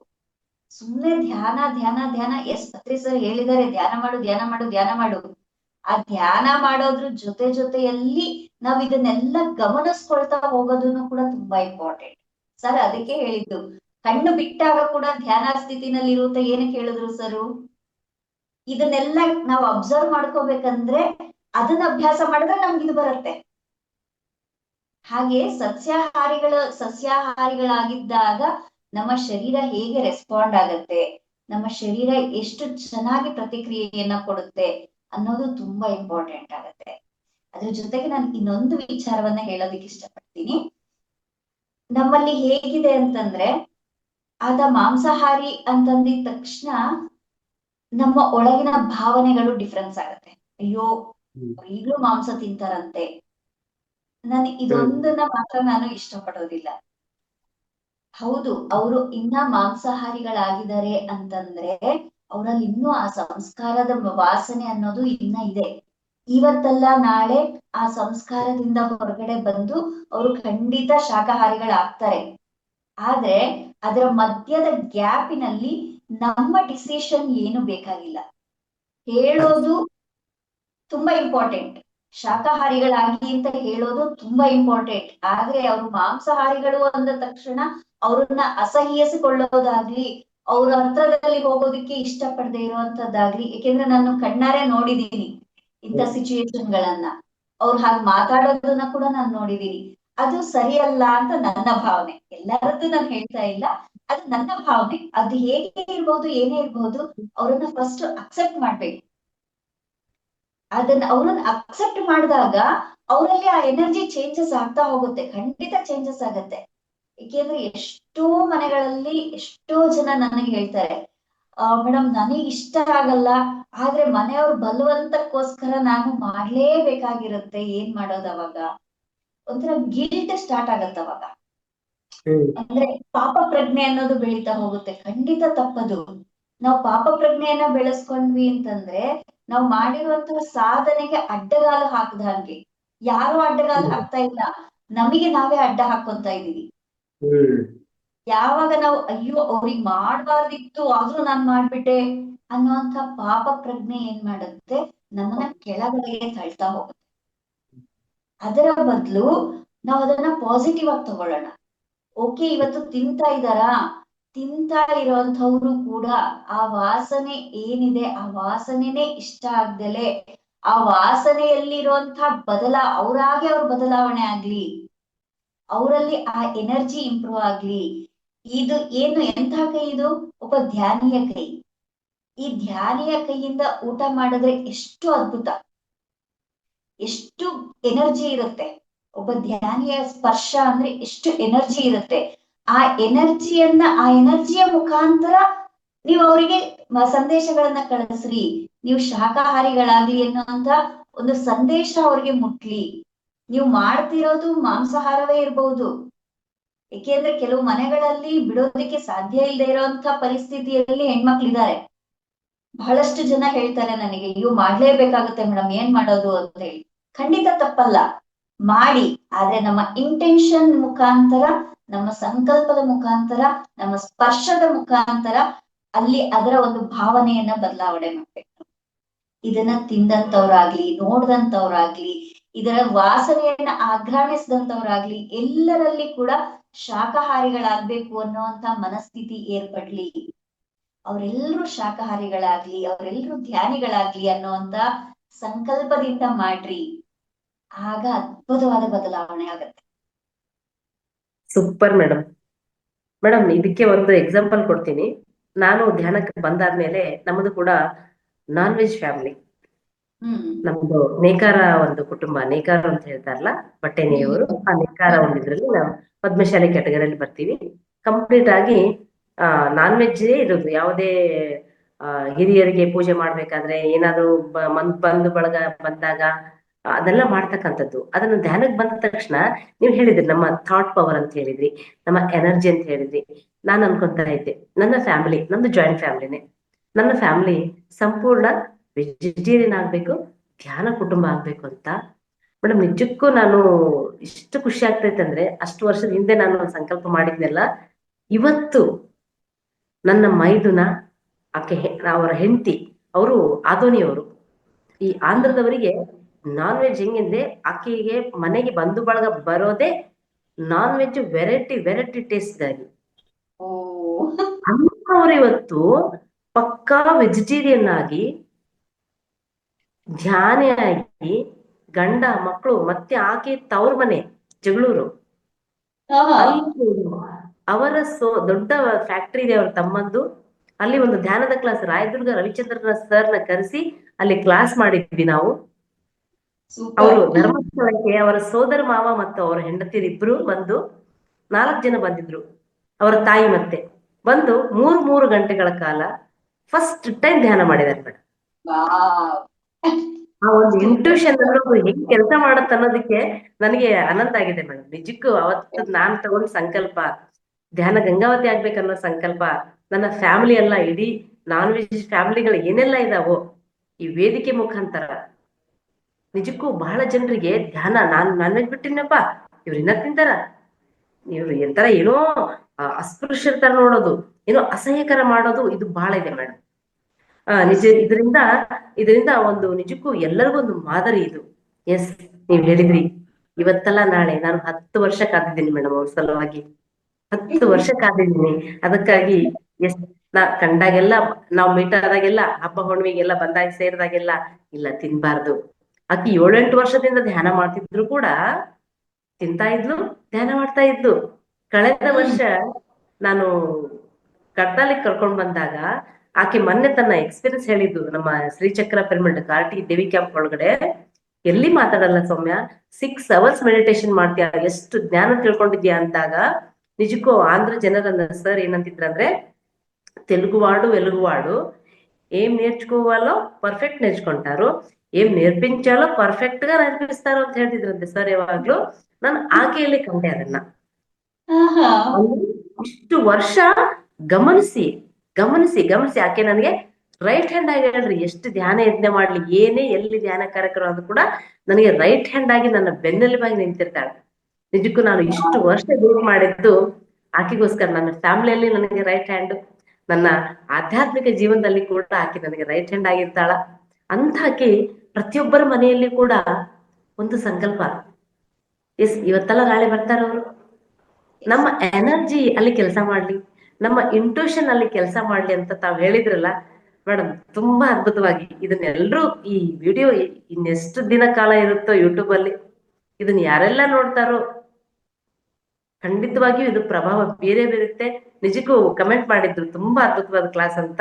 ಥ್ಯಾಂಕ್ ಯು ಮೇಡಮ್, ತುಂಬಾ ಖುಷಿ ಆಯ್ತು. ಅವರಿಂದ ಆ ಮಹಾನ್ ಚೈತನ್ಯದಿಂದ ಪ್ರತಿಯೊಬ್ಬರು ಕಲ್ತಿದ್ದಾರೆ, ಹಾಗೆ ತಾವು ಕೂಡ ಹೊರತಾಗಿಲ್ಲ. ತಾವು ತಮ್ಮ ಜೀವನದೊಳಗಡೆ ಏನಾದ್ರೂ ಒಂದಷ್ಟು ಅಂಶಗಳನ್ನ ಅಳವಡಿಸ್ಕೊಂಡಿದ್ದೀರಾ ಅನ್ನೋದನ್ನ ಹೇಳಿ ಮೇಡಮ್. ಸರ್ನ ನೋಡಿ ಕಲಿದೆಲ್ಲ ಇರುವಂತವ್ರು ಯಾರು ಇಲ್ಲ. ಯಾಕೆಂದ್ರೆ ಅಂತಹ ಮಹಾನುಭಾವ ತನ್ನ ಒಂದು ತಾನ್ ನಡೆದಾಡೋದಾಗ್ಲಿ, ತಾನ್ ಮಾತಾಡೋದಾಗ್ಲಿ, ತನ್ನ ಪ್ರೀತಿ ತೋರ್ಸೋದ್ರಲ್ಲಿ ಅದ್ರೊಳಗೆ ಎಲ್ಲದನ್ನ ಕಲ್ಸ್ಬಿಟ್ಟಿರ್ತಾರೆ. ಅವ್ರ ನಡವಳಿಕೆಯಿಂದನೇ ನಾವೆಲ್ಲ ಕಲ್ತ್ಕೊಂಡ್ಬಿಡ್ತೀವಿ. ಅಷ್ಟು ಅದ್ಭುತವಾದಂತಹ ವಿಚಾರಗಳನ್ನ ನಮಗೆ ಕಲ್ಸ್ಕೊಟ್ಟು ಹೋಗಿದ್ದಾರೆ. ಸರಿಂದ ನಾನು ಕಲ್ತಿದ್ದಂದ್ರೆ, ಮೊಟ್ಟ ಮೊದಲಿಗೆ ಕಲ್ತಿದ್ದಂದ್ರೆ ಅಡಿಗೆ ಮಾಡುವಾಗ ಹೇಗಿರ್ಬೇಕು, ಅಡಿಗೆ ಮಾಡುವಾಗ ನಮ್ಮ ಮನಸ್ಥಿತಿ ಹೇಗಿರ್ಬೇಕು ಅನ್ನೋದನ್ನ ನಾನು ತುಂಬಾ ಅಬ್ಸರ್ವ್ ಮಾಡಿ ಕಲ್ತೆ ಸರ್ ಇಂದ. ಇನ್ನ ನೆಕ್ಸ್ಟ್ ಅಂದ್ರೆ ಹೇಗೆ ಉಣಬಡಿಸ್ಬೇಕು, ಹೇಗೆ ಪ್ರೀತಿಯಿಂದ ನೋಡ್ಕೋಬೇಕು, ಪ್ರೀತಿ ಅಂದ್ರೆ ಏನು, ಆ ಪ್ರೀತಿಯ ಭಾವನ ಯಾವ ರೀತಿ ಎಕ್ಸ್ಪ್ರೆಸ್ ಮಾಡ್ಬೇಕು ಅನ್ನೋದನ್ನ ನಾನು ತುಂಬಾ ತುಂಬಾ ತುಂಬಾ ಕಲ್ತಿದ್ದೀನಿ ಸರ್ ಇಂದ. ಮತ್ತೆ ಎಂತಹ ಆತ ಎಷ್ಟು ಮಹಾನ್ ವ್ಯಕ್ತಿ, ಅಂತ ಮಹಾನ್ ವ್ಯಕ್ತಿ ಆದ್ರೂ ಕೂಡ ಇನ್ನೊಬ್ಬ ಮಹಾತ್ಮರು ಬಂದಿದ್ದಾರೆ ಅಂತಂದಾಗ ಯಾವ ರೀತಿ ವಿನಯ ವಿಧೇಯತೆಯಿಂದ ಇರಬೇಕು, ಹೇಗೆ ಗೌರವಿಸ್ಬೇಕು, ಅದನ್ನ ನಾನು ತುಂಬಾ ನೆಚ್ಕೊಳ್ತೀನಿ. ಅದರಿಂದ ತುಂಬಾ ಕಲ್ತಿದ್ದೀನಿ ನಾನು. ಪ್ರತಿಯೊಬ್ಬ ಏಕೆಂದ್ರೆ ಧ್ಯಾನ ಮಹಾಚಕ್ರಗಳಲ್ಲಿ ಎಂತೆಂತಹ ಮಹಾನ್ ಮಾಸ್ಟರ್ಸ್ ನ ಕರೆಸಿರ್ತಾರೆ. ಅವರ ಮುಂದೆ ಸರ್ ಚಿಕ್ಕವರಾಗಿ ಎಷ್ಟು ತಿಳ್ಕೊಂಡಿದ್ದಾರೆ ಸರ್ ತಿಳ್ಕೊಂಡಿರೋದಕ್ಕೆ ಅವ್ರು ಯಾವ ರೀತಿಯಲ್ಲೂ ಸರಿಸಾಟಿನೇ ಇರೋದಿಲ್ಲ. ಆದ್ರೂ ಸಹಿತ ಅವ್ರನ್ನ ಎಷ್ಟು ಗೌರವಿಸ್ತಾರೆ, ಎಷ್ಟು ಹೃದಯಪೂರ್ವಕವಾಗಿ ಅವ್ರನ್ನ ಸ್ವೀಕರಿಸ್ತಾರೆ, ಅದು ನನಗೆ ತುಂಬಾ ತುಂಬಾ ತುಂಬಾ ಮನಸ್ಸಿಗೆ ಹತ್ತಿತು. ಎಲ್ಲರಲ್ಲಿ ವಿಶೇಷತೆಯನ್ನ ಕಾಣ್ಬೇಕು, ಎಲ್ಲರಲ್ಲಿ ವಿಶೇಷತೆ ಇರುತ್ತೆ, ಆ ವಿಶೇಷತೆಯನ್ನ ಗುರುತಿಸ್ಬೇಕೇ ಹೊರತು ಅವರಲ್ಲಿರೋ ಮೈನಸ್ ಪಾಯಿಂಟ್ಸ್ ಅಲ್ಲ ಅನ್ನೋದನ್ನ ನಾನ್ ತುಂಬಾ ತುಂಬಾ ತುಂಬಾ ಕಲ್ತಿದ್ದೀನಿ ಸರ್ ಇಂದ. ಕೇಳ್ತಾ ಇದ್ರೆ ಕಣ್ಣಲ್ಲಿ ನೀರು ಬರುತ್ತೆ ಮೇಡಮ್. ನಿಜಕ್ಕೂ ಪತ್ರಿಜಿಯವರ ಒಂದೊಂದು ಹೆಜ್ಜೆ, ಆ ಒಂದೊಂದು ನೋಟ, ಒಂದೊಂದು ಅವ್ರು ಬಡಿಸ್ತಕ್ಕಂತ ರೀತಿ, ಅವರು ತಿಂತಕ್ಕಂತ ರೀತಿ. 5 ಸಲ ಬಂದ್ರು ಮೇಡಮ್ ಅಂತ ಪರಮ ಪೂಜ್ಯ ಚೈತನ್ಯ ನನ್ ಮನೆಗ್ ಬಂದಾಗ ಅವ್ರಿಗೆ ಸರ್ ಟಿಫನ್ಗೆ ಏನ್ ಮಾಡ್ಲಿ ಅಂತ ಕೇಳಿದಾಗ ವಡಾ ಮತ್ತೆ ಸಾಂಬಾರ್ ಅಂತ ಹೇಳಿದ್ರು. ಆದ್ರೆ ನಾವು ಅವ್ರಿಗೆ ಇಷ್ಟವಾದಂತ ಮಿರ್ಚಿ, ಒಗ್ಗರಣೆ ಅಂದ್ರೆ ಮಂಡಕ್ಕಿ ಒಗ್ಗರಣೆ, ಮತ್ತೆ ಬೇರೆ ಬೇರೆ ಐಟಮ್ಸ್ ಎಲ್ಲ ಮಾಡಿದ್ವಿ. ನಾನು ನನ್ನ ಗುರುಗಳು ಗಂಗಾವತಿ ಮನೆಗೆ ಬರ್ತಾ ಇದ್ರಂತಾಗ ಒಂದ್ ಸುಮಾರು 200-300 ಮಂದಿಗೆ ಹೇಳ್ತಿದ್ದೆ ನಾನು. ಯಾಕಂದ್ರೆ ನಾವು ಹುಚ್ಚರು, ನಾವು ಹುಚ್ಚರು, ಪತ್ರಿ ಸರ್ ಎಲ್ಲಿದ್ರು ಓಡೋಗ್ರು. ಯಾಕಂದ್ರೆ ಆ ಚೈತನ್ಯವನ್ನ ಪಡಿಲಿಕ್ಕೆ ಹುಚ್ಚರ ತರ ಓಡೋಗ್ತಿದ್ವಿ, ಅಕ್ಷರಶಃ ಹುಚ್ಚರ ತರ ಓಡೋಗ್ತಿದ್ವಿ.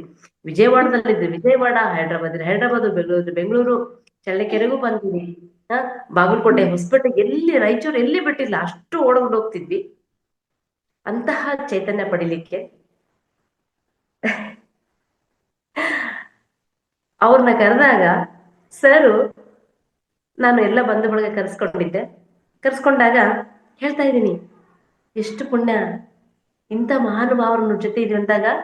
ಸಾರು ಆ ಇಡ್ಲಿ ಸಾಂಬಾರ್ ಜೊತೆಗೆ ಒಂದೊಂದು ಕ್ಯಾರೆಟ್, ಒಂದೊಂದು ಟೊಮೆಟೊವನ್ನ ನೋಡ್ತಾ ನೋಡ್ತಾ ಎಷ್ಟು ಪ್ರೀತಿಯಿಂದ ತಿಂತಾ ಇದಾರಂದ್ರೆ ನಮ್ಮ ಬಗ್ಗೆ ನಮ್ಗೆ ನಾಚಿಕೆ ಅನಿಸ್ತು. ಯಾಕಂದ್ರೆ ನಾವು ತಿಂತೀವಿ ತಟ್ಟೆಗೆ ಹಾಕೊಂಡು ಬಂದು, ಆಲ್ಮೋಸ್ಟ್ ಜನ ಟಿವಿ ಬಟನ್ ಹಾಕೊಂಡು ಇಲ್ಲ ಮೊಬೈಲ್ ಪಕ್ಕಕ್ಕೆ ಇಟ್ಕೊಂಡು ಏನ್ ತಿಂತೀವಿ ಎಷ್ಟು ತಿಂತೀವಿ ಗೊತ್ತಿಲ್ಲ. ಆದ್ರೆ ತಿನ್ನೋ ಒಂದೊಂದು ಇಡ್ಲಿ, ತಿಂತಿದ್ದು ಒಂದು ಇಡ್ಲಿ, 1-2 ಮಿರ್ಚಿ ಬಿಟ್ಟು ಬೇರೆ ತಿಂದಿಲ್ಲ. ಆದ್ರೆ ಅಷ್ಟು ಅದು ಮೃಷ್ಟಾನ್ನ ಭೋಜನ ತರ ಅದನ್ನ ಒಂದು ಮಹಾರಾಜನಾಗಿ ಗೌರವಿಸಿ ಅದನ್ನ ತಗೊಂಡ್ರಲ್ಲ, ಅದು ನಿಜಕ್ಕೂ ಮೇಡಮ್ ಅದ್ ನನ್ ಕಣ್ಣಲ್ಲಿ ಕಟ್ಟಿಬಿಟ್ಟೈತಿ. ಕೊಳಲು ಓದ್ಬೇಕು 3 ತಾಸು ಕೊಳಲು ಓದಿ ಧ್ಯಾನ ಮಾಡಿಸಿ, ಇನ್ನೊಬ್ಬ ಗುರು ಆದ್ರೆ ಆರಾಮ್ ರೆಸ್ಟ್ ತಗೊಂಡು ತಾವು ಪ್ರಸಾದ ತಗೊಂಡು ರೆಸ್ಟ್ ತಗೋಬೇಕು. ಆದ್ರೆ ಇದು ಪ್ರತ್ಯಕ್ಷ ಘಟನೆ ಮೇಡಮ್ ನನ್ಗೆ ಆಗಿರೋದು. 2021-22 ಇರ್ಬೋದು. ನಾವು ಮಗನಿಗೆ ಮ್ಯಾಚಸ್ ನೋಡ್ಬೇಕಾದ್ರೆ ಹೈದ್ರಾಬಾದ್ಗೆ ಹೋಗಿ ಬಂದ್ವಿ, ವಧುವರ ಸಮಾವೇಶಕ್ಕೆ ಹೋಗಿ ಬಂದ್ವಿ. ಬರ್ತಿದ್ದಂಗೆ ನನಗೆ ಇಂಟ್ಯೂಷನ್ ಹೇಳ್ತು, ಪತ್ರಿ ಸರು ಡೈನಿಂಗ್ ಹಾಲ್ನಾಗೆ ಇರ್ತಾರೆ, 10:30 ಆಗೋಗಿತ್ತು. ಬರೀ ಪತ್ರಿ ಸರ್ ಹಾಲ್ನಾಗೆ ಇರ್ತಾರೆ ನೋಡ್ರಿ ಅಂದೆ. ಕರೆಕ್ಟ್ ಆಗಿ ಒಂದ್ 8-10 ಜನರ ಟೀಮು ಪತ್ರಿ ಸರ್ ಕುತ್ಕೊಂಡಿದ್ರು. ಅಯ್ಯೋ ಸರ್ ಇಲ್ಲೇ ಕೂತಾರಲ್ಲ ಅಂದಾಗ ಸೀದಾ ನನ್ಗೆ ಹೆಂಗಿತ್ತಂದ್ರೆ, ನನ್ಗೆ ಬಾಬ್ ಕಟ್ಟಿತ್ತ ಆ ಟೈಮ್ನಾಗ. ಬಹಳ ಜನ ನನಗೆ ನೀವು ಪತ್ರಿಜಿಯವ್ರ ಮಗಳ ಅಂತ ಕೇಳ್ತಿದ್ರು. ಇಷ್ಟು ಸಂತೋಷ ಅನಿಸ್ತಿತ್ತಂದ್ರೆ ಆ ಮಾತು ಕೇಳ್ಬೇಕಂದ್ರೆ ನಿಜಕ್ಕೂ ಅದು ಭಾಗ್ಯ ಅನ್ಕೊಂತಿದ್ದೆ. ಕುತ್ಕೊಂಡೆ. ಹೋದ ತಕ್ಷಣ ನಾನು ನಮ್ಮ ಮನೆಯವ್ರನ್ನ ಹುಡುಕ್ತಾ ಇದ್ದೆ. ಏಯ್ ಪಿಚ್ಚಿದಾನ ಕಡೆ ಉನ್ನಾಡು ಅಂದ್ರೆ ನಿನ್ ಗಂಡ ಹುಡುಕ್ತಾ ಇದೆಯಲ್ಲ ಅಂದ್ರೆ ನಾನು ಜಾಸ್ತಿ ನಗ್ತಾ ಇರ್ತೀನಿ ಮೇಡಮ್, ಯಾವಾಗ ನಗ್ತಿರ್ತೀನಿ. ಅವ್ರು ನನಗೆ ಪಿಚ್ಚಿ ಪಿಲ್ಲ ಅಂತ ಹೆಸರಿಟ್ಟಿದ್ರು ಸರ್. ಪಿಚ್ಚಿ ಪಿಲ್ಲ, ಪಿಚ್ಚಿದಾನೆ ಈ ಕಡುನ್ನಾಡು ಚೂಡು ಅಂದ್ರೆ ನನ್ಗಿಂತ ಮುಂಚೆ ನಮ್ಮ ಮನೆಯವ್ರು ಅವ್ರ ಹತ್ರ ನಿಂತು ಬಿಟ್ಟಾರ. ಅವ್ರು ನೋಡ್ತಾ ಇದಾರ, ನಾನು ನಮ್ಮನೆಯವ್ರೆಲ್ಲ ತಪ್ಪಿಸ್ಕೊಂಡ್ಬಿಟ್ರಲ್ಲಪ್ಪ ಗುರುಗಳಿನ ದರ್ಶನ ಭಾಗ್ಯ ಅನ್ಕೊಂಡು. ಅದಾದ್ಮೇಲೆ ಊಟ ಮಾಡಿ ಹೋಗ್ರಿ ಅಂತ ಹೇಳಿದ್ರು. ಊಟ ಮಾಡಿ ಮರ್ದಿನ ಧ್ಯಾನ ಆಯ್ತು. ಧ್ಯಾನ ಆಗಿ ಮುಗಿಸಿ ಬಂದ ಮೇಲೆ ಅವರು ಪತ್ರಿಜಿಯವರು ಕೆಳಗಡೆ ಇಳಿದು ತಮ್ಮ ಕಾರಲ್ಲಿ ಹತ್ತಿ ಹೋಗ್ಬೇಕು. ನಾವು ಸುಮ್ನೆ ನೋಡ್ತಾ ನಿಂತ್ಕೊಂಡ್ಬಿಟ್ವಿ. ಸುಮ್ನೆ ನೋಡ್ತಾ ಇರ್ಬೇಕಾದ್ರೆ ಹಿಂಗ್ ಅಂದ್ರು. ಅಂದ ತಕ್ಷಣ ಯಾರೋ ಅಕ್ಕಪಕ್ಕದವ್ರನ್ನ ಕರೀತಾ, ಯಾಕಂದ್ರೆ ನಾವು ಓಡೋಗ್ಬಾರ್ದಲ್ಲ, ಮ್ಯಾನರ್ಸ್ ಅಲ್ಲ ಅದಂತ. ಆ ಕಡೆ ಈ ಕಡೆ ನೋಡಿದಾಗ ನೀವೇ ಅಂತ ಹೇಳಿದ್ರು. ಓಡೋದ್ವಿ ನಾನು ನಮ್ಮನೆ ಸಣ್ಣ ಮಕ್ಳ ತರ. ಓಡೋದಾಗ ಎಕ್ಕು ಗಾಡಿ ಹತ್ತಿಸ್ಕೊಂಡ್ರು, ಇನ್ನೋವಾ ಹತ್ತಿಸ್ಕೊಂಡ್ರು, ಕುತ್ಕೊಂಡ್ವಿ. ಸ್ವರ್ಗ ಮೂರೇಗೇಳ್ ಅಂತಾರಲ್ಲ ಆ ರೀತಿ. ಹಿಂಗೇಂಟಿ ಅವಾಗ ನಾವ್ ಏನೇನ್ ಮಾಡ್ತಿರ್ತೀವಿ ಅದನ್ನೆಲ್ಲ ಬೇಗ ಬೇಗ ಮಗು ಹಿಂಗೆ ಒಪ್ಸುತ್ತೋ, ಇದು ಮಾಡ್ದೆ ಅಂತ ಹೆಂಗ್ ಒಪ್ಸುತ್ತೋ ಅದನ್ನೆಲ್ಲ ಒಪ್ಪಿಸಿದಾಗ ಡೈರೆಕ್ಟ್ ಆಗಿ ಡೈನಿಂಗ್ ಹಾಲ್ಗೆ ಕರ್ಕೊಂಡ್ ಬಂದ್ರು. ಆ ದಿನ ಫಸ್ಟ್ ಟಿಫಿನ್ ಮಾಡಿದ್ರೆ ನಾವು ನಮ್ಮ ಯಜಮಾನ್ ನಮ್ಮನೆ ಮೇಲಕ್ಕೆ ಲಲಿತಾ ನಾವು ಬ್ರಷ್ ಮಾಡಿಲ್ಲ ಅಂದ್ರು. ರೀ ಇದು ಗುರು ಪ್ರಸಾದ ರೀ, ಎಷ್ಟು ಜನ್ಮಕ್ಕೆ ಇದು, ಯಾವ ಬ್ರಷ್ ಮಾಡಿದ್ದು ಸೆಕೆಂಡ್ರಿ ಏನು ಅಲ್ಲ, ಸುಮ್ಮನೆ ತಗೋಬೇಕು ಅಂತ ಆ ದಿನ ಆ ಗುರು ಕೊಟ್ಟ ಪ್ರಸಾದವನ್ನ ತಗೊಂಡ್ವಿ ಮೇಡಮ್. ಆದ್ರೆ ಸೇವೆ ಅನ್ನೋದನ್ನ ಅವರಿಂದ ಕಲಿಬೇಕು. ಅಪ್ಯಾಯತೆಯಿಂದ ಒಂದು ಹಸು ಕೂಸನ್ನ ಅಪ್ಪಿಕೊಳ್ಳೋ ತರ, ಹಸು ಕೂಸಿಗೆ ತಿನ್ಸೋ ತರ ಅವರು ತೋರಿಸ್ತಕ್ಕಂತ ಪ್ರೀತಿಯನ್ನ ಮರಿಲಿಕ್ಕೆ ಸಾಧ್ಯನೇ ಇಲ್ಲ ಮೇಡಮ್. ಅದು ನಾವೆಲ್ಲರೂ ಅನುಭವಿಸಿದ್ವಲ್ಲ, ನಿಜವಾಗಿ ಅದನ್ನ ಆ ಮೂಮೆಂಟ್ ನೆನೆಸ್ಕೊತಿದ್ರೇನೆ ಅಲ್ಲಿಗೆ ಹೊರಟೋಗ್ಬಿಡ್ತಿತ್ತೆ.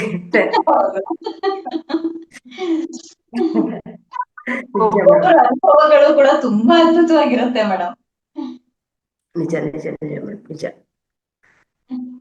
ಮೇಡಮ್. ಅಂತ ಗುರುವಿನ ಪಡೆದಂತ ನಾವು ಎಷ್ಟು ಪುಣ್ಯವಂತರು, ಎಷ್ಟು ಅದೃಷ್ಟವಂತರು, ಅದನ್ನ ಬಾಯಿಂದ ಹೇಳಕ್ ಸಾಧ್ಯನೇ ಇಲ್ಲ. ಆ ಜಾಮೂನನ್ನ ಹೆಂಗೆ ಅದನ್ನ ಆ ಒಂದು ಟೇಸ್ಟ್ ಅನ್ನ, ಫ್ರಾಗ್ರೆನ್ಸ್ ಅನ್ನ ನಾವು ಅನುಭವಿಸ್ತೀವೋ ಅದು ನಮಗ್ ಮಾತ್ರ ಗೋಚರ ಆಗುತ್ತೆ ಮೇಡಮ್, ನಿಜಕ್ಕೂ. ಹಾಗೆ ನಿಮ್ಗೆ ಇನ್ನೊಂದು ಒಂದು ಮುಂದಿನ ಪ್ರಶ್ನೆ ಮೇಡಮ್. ಈಗ ನಿಮ್ಮ ಜೀವನದ ಪರಮ ಉದ್ದೇಶ, ಪ್ರತಿಯೊಬ್ಬರಿಗೂ ಜೀವನದ ಒಂದು ಪರಮ ಉದ್ದೇಶ ಇರುತ್ತೆ. ಅದನ್ನ ಎಲ್ಲರಿಗೂ ಅನ್ಸುತ್ತೆ, ಜೀವನದ ಪರಮ ಉದ್ದೇಶ ತಿಳ್ಕೊಬೇಕು. ನಾವು ಯಾವ ರೀತಿ ತಿಳ್ಕೊಬೇಕು ಅದನ್ನ ತಾವು ಯಾವ ರೀತಿ ತಿಳ್ಕೊಂಡ್ರಿ ಮೇಡಮ್? ಯಾಕಂದ್ರೆ ಈ ಪ್ರಶ್ನೆ ಅನ್ನೋದು ಬಹಳ ಜನಕ್ಕೆ ಸ್ಫೂರ್ತಿ ಆಗುತ್ತೆ ಮೇಡಮ್. ಇದನ್ನ ಏನಾದ್ರೂ ಆ ಗಂಟೆ ಧ್ಯಾನ ಮಾಡ್ಬೇಕಾ ಅಥವಾ ಇನ್ನೇನೋ ಸಾಧನೆ ಮಾಡ್ಬೇಕಾ ಅಂತ ಬಹಳ ಜನರಿಗೆ ಪ್ರಶ್ನೆ ಇರುತ್ತೆ. ಅದನ್ನ ತುಂಬಾ ಸರಳವಾಗಿ ಅರ್ಥ ಆಗುತ್ತಲ್ಲ ನಮ್ಮ ಧ್ಯಾನ ಮಾಸ್ಟರ್ಗಳಿಗೆ, ಧ್ಯಾನಿಗಳಿಗೆ ತಿಳಿಸ್ಕೊಡಿ ಮೇಡಮ್. ನಾವು ಧ್ಯಾನಕ್ಕೆ ಬಂದಿದ ತಕ್ಷಣ ಸ್ವಲ್ಪ ಧ್ಯಾನ ಅಭ್ಯಾಸ ಮಾಡಿದ್ವಿ, ಸ್ವಲ್ಪ ಸಾಧನೆಯಲ್ಲಿ ನಮ್ಮನ್ನ ನಾವು ತೊಡಗಿಸ್ಕೊಂಡ್ವಿ ಅಂದ್ರೆ ನಮ್ ಮುಂದೆ ಬರೋ ಕ್ವಶನ್ನೇ ಇದು: ನನ್ನ ಮುಂದಿನ ಗುರಿ ಏನು? ನಾನು ಏನನ್ನ ಸಾಧಿಸೋದಕ್ಕೆ ಇಲ್ಲಿಗೆ ಬಂದಿದ್ದೀನಿ? ನನ್ನ ಮುಖ್ಯ ಉದ್ದೇಶ ಏನು ಜೀವನದಲ್ಲಿ ಅನ್ನೋದು ನಮ್ಗೆಲ್ಲರಿಗೂ ದೊಡ್ಡ ಕ್ವಶನ್ ಮಾರ್ಕ್ ಆಗತ್ತೆ. ಯಾಕೆಂದ್ರೆ ಇದು ಮುಂಚಿಂದನೂ ಇರುತ್ತೆ, ಈ ಕ್ವಶನ್ ಮಾರ್ಕ್ ಮುಂಚಿಂದನೂ ಇರುತ್ತೆ. ಆ ಕ್ವಶನ್ ಮಾರ್ಕಿಗೆ ಆನ್ಸರ್ ಎಲ್ಲಿ ಮಾಡ್ಕೊಳ್ತಿರ್ತೀವಿ ಅಂದ್ರೆ ನಮ್ ಫಿಸಿಕಲ್ ಲೈಫ್ ಅಲ್ಲಿ ನಾವು ಆ ಕ್ವಶನ್ಗೆ ಆನ್ಸರ್ ಹುಡ್ಕೊಂಡಿರ್ತೀವಿ. ನಾನ್ ಇಂಜಿನಿಯರ್ ಆಗ್ಬೇಕು ಅಂತನೋ, ನಾನ್ ದೊಡ್ಡ ಸಮಾಜ ಸೇವಕಿ ಆಗ್ಬೇಕು ಅಂತನೋ, ಹೀಗೆ ಏನೋ ಒಂದು ಆ ತರದಲ್ಲಿ ನಾವು ಕಂಡುಕೊಂಡಿರ್ತೀವಿ. ಆದ್ರೆ ಧ್ಯಾನಕ್ಕೆ ಬಂದ ಮೇಲೆ ನಿಜವಾದ ಉದ್ದೇಶ ಏನು ಅನ್ನೋದು ದೊಡ್ಡ ಕ್ವಶನ್ ಮಾರ್ಕ್ ಆಗ್ತದೆ. ಇಷ್ಟು ದಿನ ನಾನು ಏನ್ ಅನ್ಕೊಂಡಿದ್ನೋ ಇದಲ್ಲ, ಇನ್ನೂ ಏನೋ ಇದೆ, ನಾನ್ ಇನ್ನೂ ಏನೋ ಮಾಡ್ಬೇಕಾಗಿದೆ ಅನ್ನೋದು ನಮ್ಗೆಲ್ಲರಿಗೂ ಅರ್ಥ ಆಗುತ್ತೆ. ಆದ್ರೆ ಅದು ಏನು ಅನ್ನೋದು ನಮ್ಗೆ ರಿವೀಲ್ ಆಗೋದಿಲ್ಲ. ನಾನ್ ಏನ್ ಸಾಧಿಸ್ಬೇಕಾಗಿದೆ ಅನ್ನೋದು ನಮಗೆ ರಿವೀಲ್ ಆಗೋದಿಲ್ಲ. ಬಟ್ ನನ್ಗೆ ಏನೋ ಇದೆ ಅನ್ನೋದು ಮಾತ್ರ ಅನ್ಸುತ್ತೆ. ಹೀಗೆ ಇದ್ದಾಗ ನಾವು ಏನ್ ಮಾಡ್ಬೇಕು ಅಂತಂದ್ರೆ, ಒಂದು ಪಕ್ಕ ಧ್ಯಾನ, ಇನ್ನೊಂದು ಧ್ಯಾನ ಪ್ರಚಾರ, ಧ್ಯಾನದ ಜೊತೆ ಜ್ಞಾನ. ಈ ಧ್ಯಾನದ ಜೊತೆಯಲ್ಲಿ ಜ್ಞಾನವನ್ನ ಏನು ಸ್ವೀಕಾರ ಮಾಡ್ತೀವೋ ಅದನ್ನ ನಮ್ಮ ಜೀವನದಲ್ಲಿ ಎಷ್ಟು ಅಳವಡಿಸ್ಕೊಳ್ತಿದೀವಿ ಅನ್ನೋದ್ರ ಬಗ್ಗೆ ನಾವು ಅವೇರ್ನೆಸ್ ಕಲ್ತ್ಕೋಬೇಕು.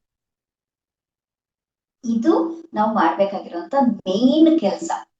ನಾವು ಏನ್ ತಿಳ್ಕೊಂಡಿದೀವಿ ಅದನ್ನ ಎಲ್ಲರಿಗೂ ಹಂಚಿ ಅಂತ ಪತ್ರಿ ಸರ್ ಹೇಳ್ತಾರೆ. ನಿನಗೆ ಎ ಗೊತ್ತಿದ್ರೆ ಎ ಹೇಳು, ಬಿ ಗೊತ್ತಿದ್ರೆ ಬಿ ಹೇಳು ಅಂತ. ಇದು ಕರೆಕ್ಟೇ. ಆದ್ರೆ ಬಿ ಗೊತ್ತಿರೋದನ್ನ ಹೇಳಿದೀವಿ, ಬಿ ಗೊತ್ತಿರೋದನ್ನ ಹೇಳಿದಾಗಿದ ತಕ್ಷಣ ಅದೇ ಸ್ಟಾಪ್? ಬಿ ಒಂದೇ ಅಲ್ಟಿಮೇಟ ಅಲ್ಲ. ನಾನ್ ಸಿಗ್ ಹೋಗ್ಬೇಕು. ಬಿ ನಲ್ಲಿ ಕಲ್ತಿದ್ದನ್ನ ಹೇಳಿದ್ವಿ, ಧ್ಯಾನ ಅರ್ಥ ಆಯ್ತು ನಮಗೆ, ಧ್ಯಾನವನ್ನ ಎಲ್ಲರಿಗೂ ಹೇಳ್ಕೊಟ್ವಿ. ಆದ್ರೆ ಅಷ್ಟೇ ಎಂಡಿಂಗ್ ಅಲ್ಲ, ಅದು ಒಂದು ಸ್ಟೆಪ್ ಅಷ್ಟೇ. ಅದ್ರ ನಂತರ ಇನ್ನ ಇದೆ. ನಾನು ಧ್ಯಾನ ಹೇಳ್ಕೊಟ್ಟಾಯ್ತು, ನಾನ್ ಧ್ಯಾನ ಮಾಡ್ತಿದ್ದೀನಿ. ನಾನ್ ಧ್ಯಾನ ಮಾಡ್ತಾ ಮಾಡ್ತಾ ನನ್ನ ಒಳಗಡೆ ಏನೇನ್ ಚೇಂಜಸ್ ಆಗ್ತಿದೆ, ನನ್ನನ್ನ ನಾನು ಹೇಗ್ ಅರ್ಥ ಮಾಡ್ಕೊಳ್ತಿದ್ದೀನಿ. ಯಾಕೆಂದ್ರೆ ಧ್ಯಾನವನ್ನ ಹೇಳ್ಕೊಟ್ಟ ಮೇಲೆ ಏನಾಗತ್ತೆ, ನಾನು ಗ್ರೇಟ್ ಅನ್ನೋ ಅಂತ ಒಂದು ಕಿರೀಟ ಹತ್ತಿಸ್ಕೊಂಡ್ಬಿಡ್ತೀನಿ ನಾವು. ನನಗ್ ಧ್ಯಾನ ಗೊತ್ತಿದೆ, ನಾನ್ ಧ್ಯಾನ ಎಲ್ಲರಿಗೂ ಹೇಳ್ಕೊಡ್ತಾ ಇದ್ದೀನಿ, ಅದು ನನ್ನ ಕಿರೀಟ ಅಂತ ಅಂದ್ಕೊಂಡ್ಬಿಡ್ತೀವಿ. ಆದ್ರೆ ಅದು ಕಿರೀಟ ಅಲ್ಲ, ಅದು ಒಂದು ಕಲ್ಲು ಹೊತ್ತಷ್ಟು ಭಾರ. ಧ್ಯಾನ ನೀನ್ ಎಲ್ಲಾರ್ಗೂ ಹೇಳ್ಕೊಡ್ತಿದೀಯಾ, ಈ ಧ್ಯಾನದಲ್ಲಿ ನೀನ್ ಏನು ಸಾಧನೆ ಮಾಡ್ತಿದೀಯಾ ಅಂತ ನಮ್ಮ ಅಂತರಂಗ ಕೇಳುತ್ತೆ. ನೀನೇನು ಸಾಧನೆ ಮಾಡಿದೀಯಾ, ನೀನ್ ಹೇಳ್ಕೊಡೋದು ನಿನ್ನ ಒಂದು ಡ್ಯೂಟಿ ಅಷ್ಟೇ. ಅದು ದಟ್ಸ್ ನಾಟ್ ದ ಏಮ್ ಅಲ್ಲ ಅದು. ಎಷ್ಟು ಜನ ಏನ್ ಅನ್ಕೊಂತಾರೆ, ನಾನ್ ಧ್ಯಾನ ಪ್ರಚಾರ ಮಾಡೋದೇ ನನ್ನ ಗುರಿ, ಧ್ಯಾನ ಪ್ರಚಾರ ಮಾಡಿದ್ರೆ ಆಗೋಯ್ತು ಅನ್ಕೋತಾರೆ. ಖಂಡಿತ ಅಲ್ಲ, ಅದು ಒಂದು ಮೆಟ್ಟಿಲು.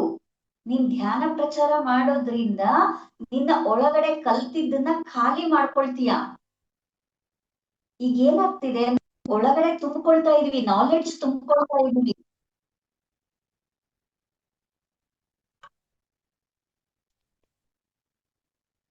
ನಾವು ನಾಲೆಡ್ಜ್ ಅನ್ನ ತುಂಬಿಕೊಳ್ತಾ ಇದೀವಿ. ತುಂಬಿಕೊಂಡಿದ್ ನಾಲೆಡ್ಜ್ ಅನ್ನ ನನ್ ಜೀವನದಲ್ಲಿ ಅಳವಡಿಸ್ಕೋಬೇಕು, ಜೊತೆಗೆ ಎಲ್ಲಾರ್ಗು ಹೇಳ್ಬೇಕು. ಹೀಗ್ ಮಾಡ್ದಾಗ ಏನಾಗುತ್ತೆ, ಅದು ಖಾಲಿ ಆಗತ್ತೆ. ಈಗ ಒಂದು ಮಡಿಕೆ ಇದೆ, ಆ ಮಡಿಕೆನಲ್ಲಿ ನೀನ್ ಹಾಲು ತುಂಬ್ತೀಯ. ಹಾಲು ತುಂಬಿಟ್ಟು ಹಾಗೆ ಇಡ್ತೀವ? ಇಲ್ಲ, ಬಳಸ್ಕೊಳ್ತೀವಿ. ಅದು ಎಷ್ಟು ಬೇಕೋ, ಕಾಫಿಗ್ ಬೇಕಾ, ಹಾರ್ಲಿಕ್ಸಿಗ್ ಬೇಕಾ ಬಳಸ್ಕೊಳ್ತೀವಿ. ಮಿಕ್ಕಿದನ್ನ ಏನ್ ಮಾಡ್ತೀವಿ, ಹೆಪ್ಪ ಹಾಕ್ತಿವಿ, ಮಜ್ಜಿಗೆ ಮಾಡ್ಕೊಳ್ತೀವಿ. ಏನಕ್ ಮಾಡ್ಕೊಳ್ತೀವಿ, ಬರೀ ಹಾಲೇ ಸಾಕಾಗಿತ್ತಲ್ಲ, ಮತ್ತ್ಯಾಕ್ ಅದನ್ನ ಹೆಪ್ ಮಾಡ್ಕೊಂಡು ಮಜ್ಜಿಗೆ ಮಾಡ್ಕೋಬೇಕು? ಇದನ್ನೇ ನಾವು ಧ್ಯಾನದಲ್ಲಿ ಕಲಿಬೇಕಾಗಿರೋದು. ಎಲ್ಲರಿಗೂ ಹಂಚಿದ್ವಿ, ಹಂಚಿದ್ದಾದ್ಮೇಲೆ ಉಳಿಯುತ್ತಲ್ಲ ಆ ನಾಲೆಡ್ಜ್ ಅನ್ನೋಂಥದ್ದು, ಆ ನಾಲೆಡ್ಜ್ ಅನ್ನ ಮತ್ತೆ ನಾವು ಅದ್ರೊಳಗಡೆ ಹೋಗ್ಬೇಕು, ಆ ನಾಲೆಡ್ಜ್ ಅಲ್ಲಿ ಜೀವಿಸೋದನ್ನ ಕಲಿಬೇಕು. ಆವಾಗ ರಿಯಲ್ ನಾನು ಅಂದ್ರೆ ಏನು ಅನ್ನೋದು ನಮ್ಗೆ ಅರ್ಥ ಆಗ್ತಾ ಬರುತ್ತೆ. ನಾನು ಏನು ಕಿರೀಟ ಅನ್ನೋದು ಹೊತ್ಕೊಂಡಿದೀನಿ, ಅದು ಕಿರೀಟ ಅಲ್ಲ, ಒಂದು ದೊಡ್ಡ ಭಾರ. ಅದು ಆ ಭಾರನ ಹೆಂಗೆ ಇಳಿಸ್ಕೋಬೇಕು ಅನ್ನೋದ್ರ ಮೇಲೆ ನಮ್ಮ ಪ್ರಯತ್ನಗಳು ಶುರುವಾಗ್ತಾ ಹೋಗುತ್ತೆ. ಅಲ್ಲಿ ನಾವು ನಡಿಬೇಕಾಗಿರುವಂಥದ್ದು. ಎಲ್ಲೂ ಎಂಡಿಂಗ್ ಅನ್ನೋಂಥದ್ದು ಇಲ್ಲವೇ ಇಲ್ಲ.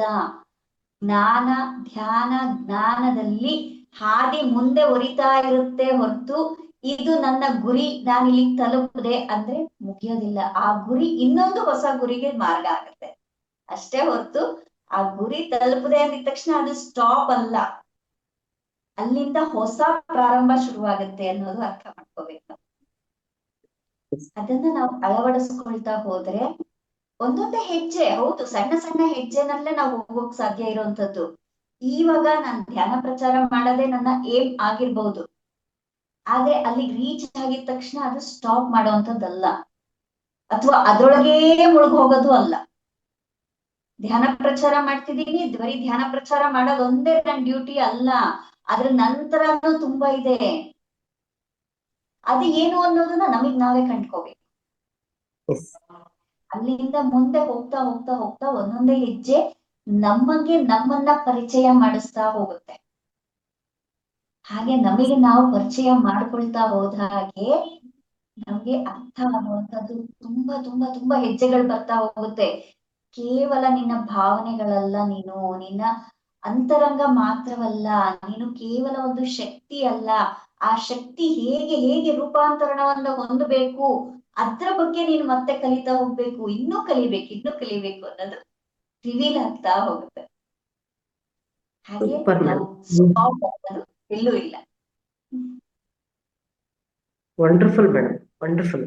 ಯಾಕಂದ್ರೆ ಇತ್ತೀಚೆಗೆ ದಿನದೊಳಗಡೆ ಹೆಂಗಂದ್ರೆ, ನಾನ್ ಪಿರಮಿಡ್ ಕಟ್ಸ್ಬಿಟ್ಟೆ, ನಾನು ಧ್ಯಾನ ಪ್ರಚಾರ ಮಾಡ್ತಾ ಇದ್ದೀನಿ, ನಾನು ಪುಸ್ತಕ ಬರಿತಾ ಇದ್ದೀನಿ, ನಾನು ಇಷ್ಟು ಮಾಡ್ತಾ ಇದ್ದೀನಿ ಅಂದ್ರೆ ಒಂದು ಸ್ಪಿರಿಚುವಲ್ ಇಗೋ. ಅದು ಅವ್ರು ತಪ್ಪಲ್ಲ, ಯಾಕಂದ್ರೆ ಮನುಷ್ಯ ಸಹಜ ಸ್ವಭಾವ ಅದು. ಆತನ ಅರಿಷಡ್ ವರ್ಗಗಳಿಗೆ ಆಗಾಗ ಅದು ಆ ಒಂದು ಪ್ರಭಾವಕ್ಕೆ ಒಳಗಾಗೋದು ಸತ್ಯ.